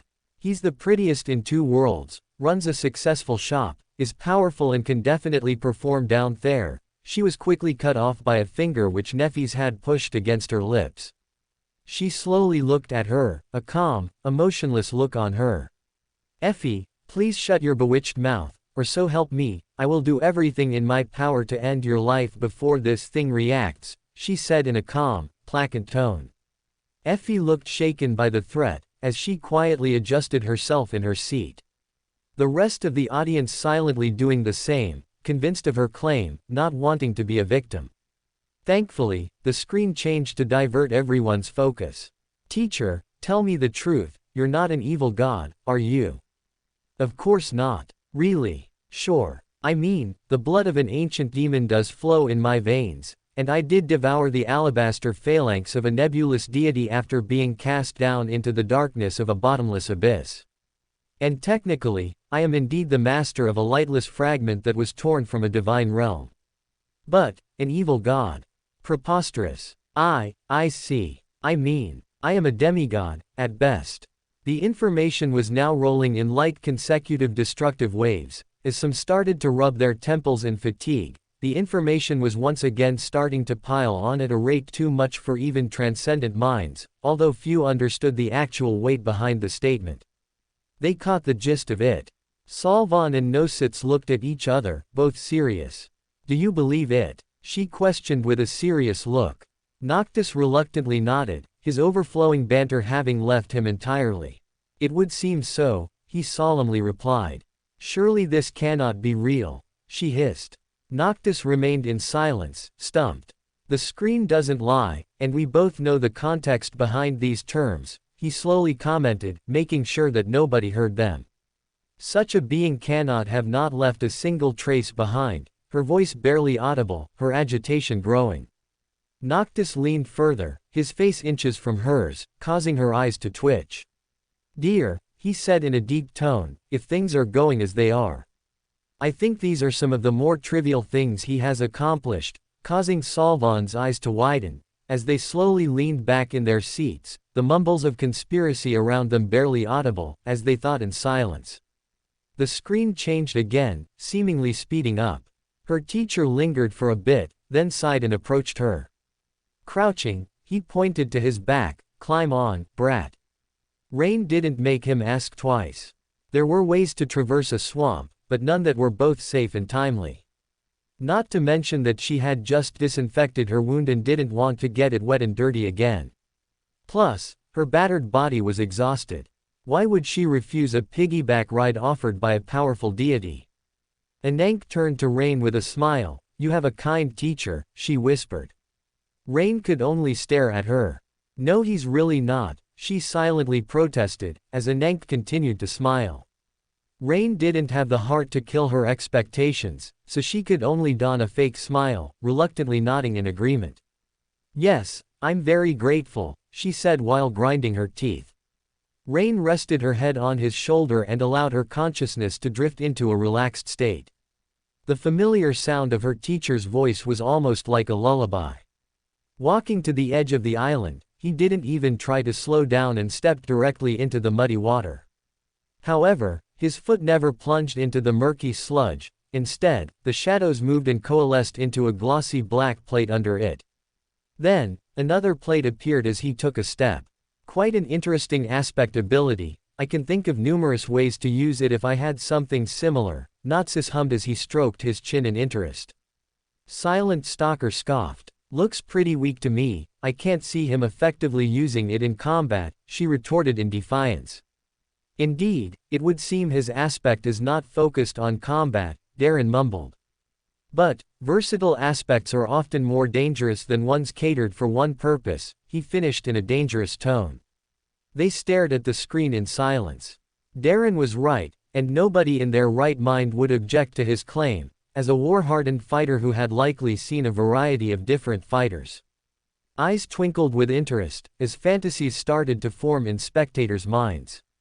Creating weapons, forming creatures, building structures and buildings, augmenting one's own body. Silence grew as people started to realize the potential of its versatility. It could be said to be too versatile. How does that correlate with his avatar ability? Is that not the main function of his aspect? Jest questioned as he leaned forward. Heads nodded in unison, collectively unsure about how his aspect functioned. It would seem it's connected to shadows, however that completely rejects how he can make avatars, Morgan muttered in deep thought. Maybe the avatars he speaks of are shadows which he shapes to look like a human, Kai questioned in an uncertain tone. No, Cassie replied, as Kai looked at her puzzled. Why do you say that? Saint Kor replied as Jet nodded in agreement. Cassie paused. Because, this isn't him. This is one of his avatars we're looking at. His mane was stated to be in Bastion, while this is clearly near Ravenheart, she said in a low tone. Eyes widened as realization sparked in everyone's eyes, they had completely forgotten the earlier information. Gazes slowly moved around Sunny, trying to find a difference, a distinct feature, an out-of-place hair, a mole, anything. But there was nothing. It was completely identical. And they hadn't even realized it. What if he just personally met with her in this scenario? Kim questioned seriously, in disbelief at what she saw. Cassie shook her head. I would also like to think that, but it doesn't seem like it. You're saying that all of his avatars, which can wield his powers, are also completely identical. Yes, Cassie said flatly, clearly deep in thought. Eyes widened as All Saints stood up. Sunny was not just one extremely powerful person. He was multiple. His own army. I want to see him fight, Effie said, hungry to see the full extent of his abilities. Agreed, I wonder what his battle art looks like, Revel echoed from the third row, her eyes deep in thought at how she would face against such a foe. Huh, that reminds me of that time we fought the drowned in the Lost Temple of Fallen Grace, back when I was still wearing the Serpent King's crown, who knew that I would end up becoming a swamp rickshaw one day. Damn, life is sure full of irony. A ripping sound could be heard, as eyes moved to the second row, to see Darren, who had risen so quickly, had unknowingly ripped the leather from his hand rests. His usual calm face was now laced with rage, an unsettling contrast compared to its usual calm demeanor. Windflower lowered her quietly. Changing Star, explain why he has my crown, he boomed, causing the curtains to shake. Neffy stood silent, as once again, she felt something slip her mind. I don't know, in our third nightmare, there was a corrupted version of you which disappeared, but I can't remember how, she said slowly as her eyes narrowed. I suspect, he was the reason behind your disappearance, said quietly. Windflower rose with rage in her eyes. Speak, she boomed. Neffy's paused, considering the possibility, slightly smirking in amusement, before shaking her head and looking back up. It seems, that is a master, he fought and killed, a supreme, she announced loudly. Nobody moved, this was the most absurd revelation yet. A master killing a supreme. This is just strictly impossible, not even a divine seemed capable of such a feat. And yet he had done it. And now an even larger question burned in everyone's mind. If he killed a supreme as a master, then how strong is he as a transcendent? Effie coughed. Well, now I'm dying to see him fight, I don't care who or what it is. She whistles. Her teacher stopped. Rain couldn't see his face, but she felt a subtle change in his mood. Suddenly, the shadows populating the frozen forest seemed much deeper, and the world felt much darker. Her breath escaped as a cloud of cold vapor. Does he not want to bother with burying them? Climb off, he bent his knees, allowing Rain to stand firmly on the ground. She was a little confused.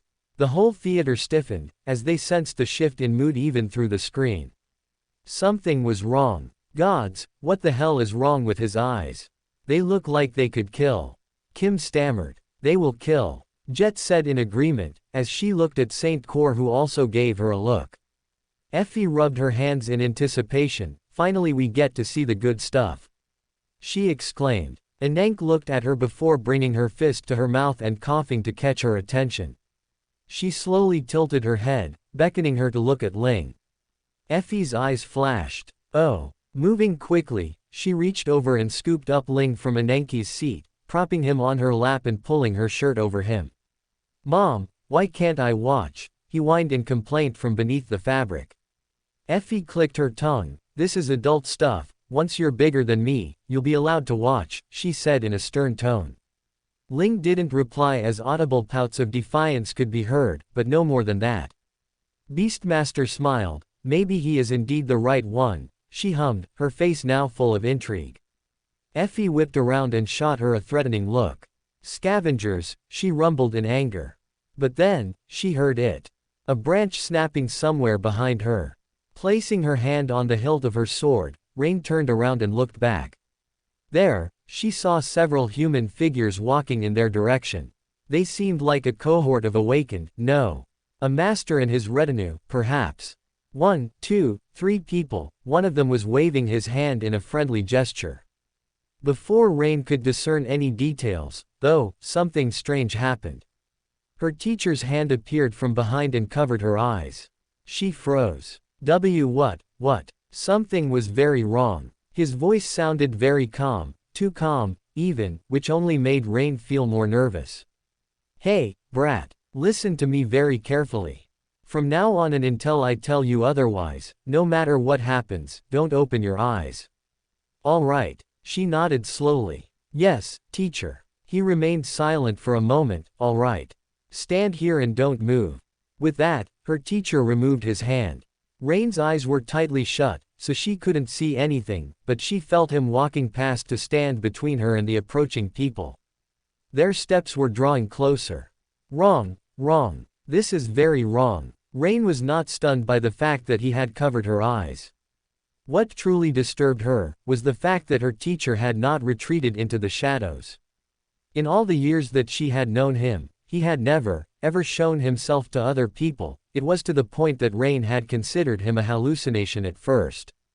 But now, her teacher remained in the open in front of absolute strangers. Why? Every saint stood still as the others remained puzzled, confused at why Sunny was showing such a strange response. Sure, he had reasons for not revealing his identity, but his other supposed body ran a cafe where he regularly interacted with people. What's wrong with him? Why is he scared of humans? Rain stammered in anxiety. Saint Kor rose from his seat. That thing is no human, he growled, as the rest of the saints stood up. Rain looked around in confusion at the cold faces, and then back at the screen in confusion. Human, thing, not human, her mind raced, before she suddenly shuddered.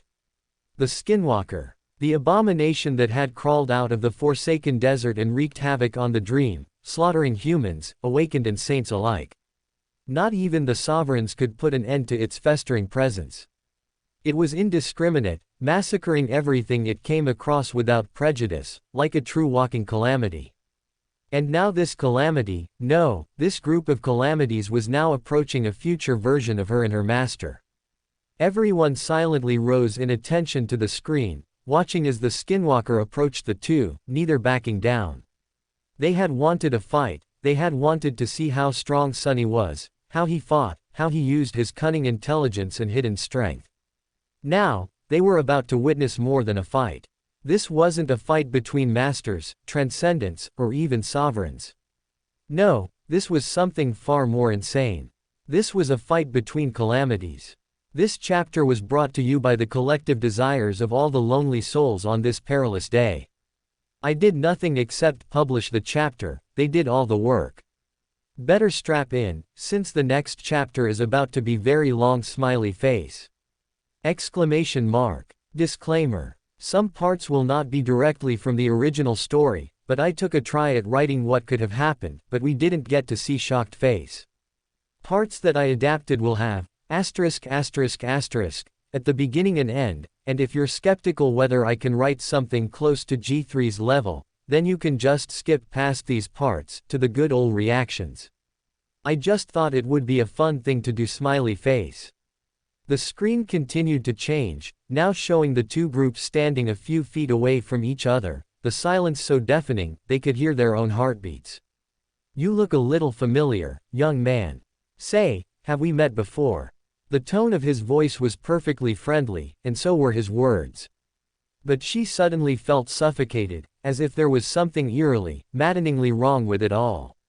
Her teacher's answer was a little somber. As a matter of fact, we have indeed met before. Although I doubt that you'll remember. In any case, why don't you and your friends continue onward? Let's part on friendly terms and go our separate ways.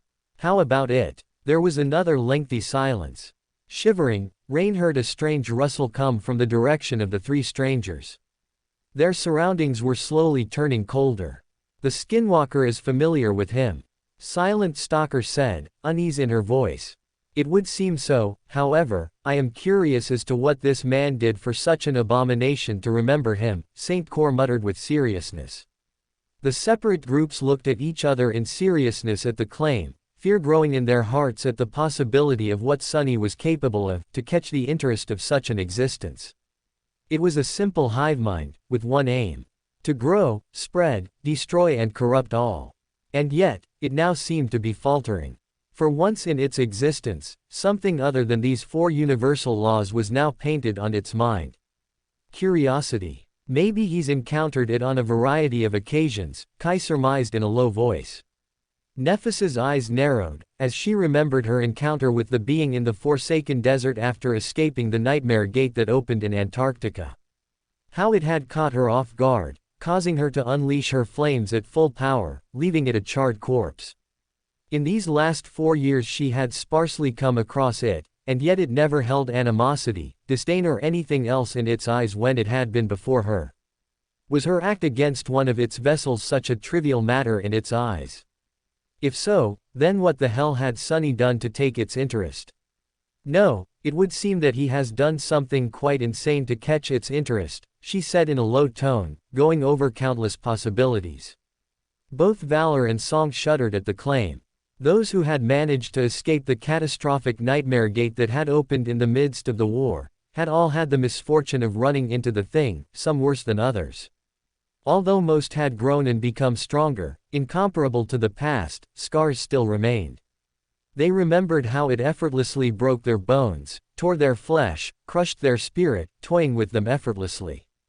Kai, Morgan and Sishan especially all shuddered at the memories they had pushed down, as Nephis also slightly touched her neck, remembering the horrible visage she had seen on its face before it had snapped her neck like a twig. Slowly, they turned their gazes as the screen shifted again. Only another calamity was equally worthy of another's attention, and their souls burned to witness it. Her teacher took a deep breath. Rain could hear his voice turning dangerously cold. Listen here, bastard. She had never heard such coldness in his voice before, and the unfamiliarity scared her. You might have managed to claw your way out of Dread's tomb, but so did I. You might have survived in the depths of 1,000 hells, but so did. So save me the Theatrix and be on your way, otherwise, I'll stop being gracious and skin you alive. Rain shuddered. The cohort stared silently at the scene as the statement boomed in their minds. So he had been with us through that entire hell, and yet, we forgot him. The eternal sea of time. The Serpent King. The Temple of Drowned. Windflower. Twilight. The plagues. He had been by their side the whole time, but now, he was just a seeming shadow of the past. Although they knew before the statement that he had likely been with them, the shock wasn't watered down in the slightest. They all felt terrible sinking feelings in their body.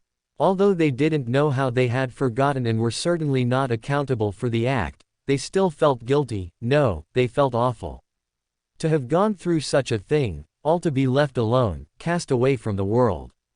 Fading away like darkness at dawn.